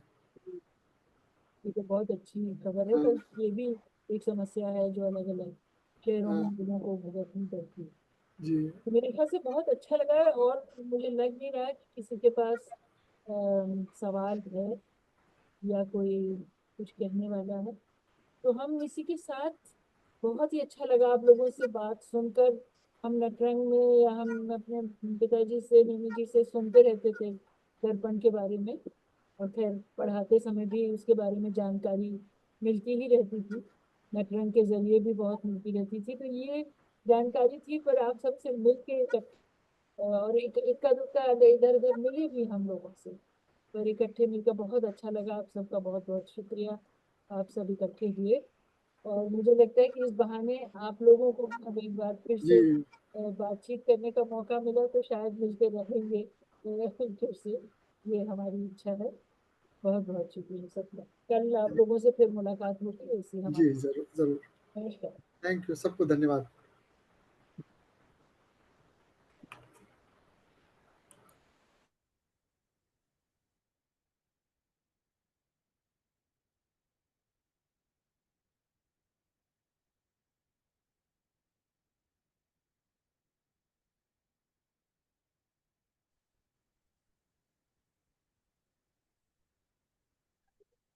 हेलो।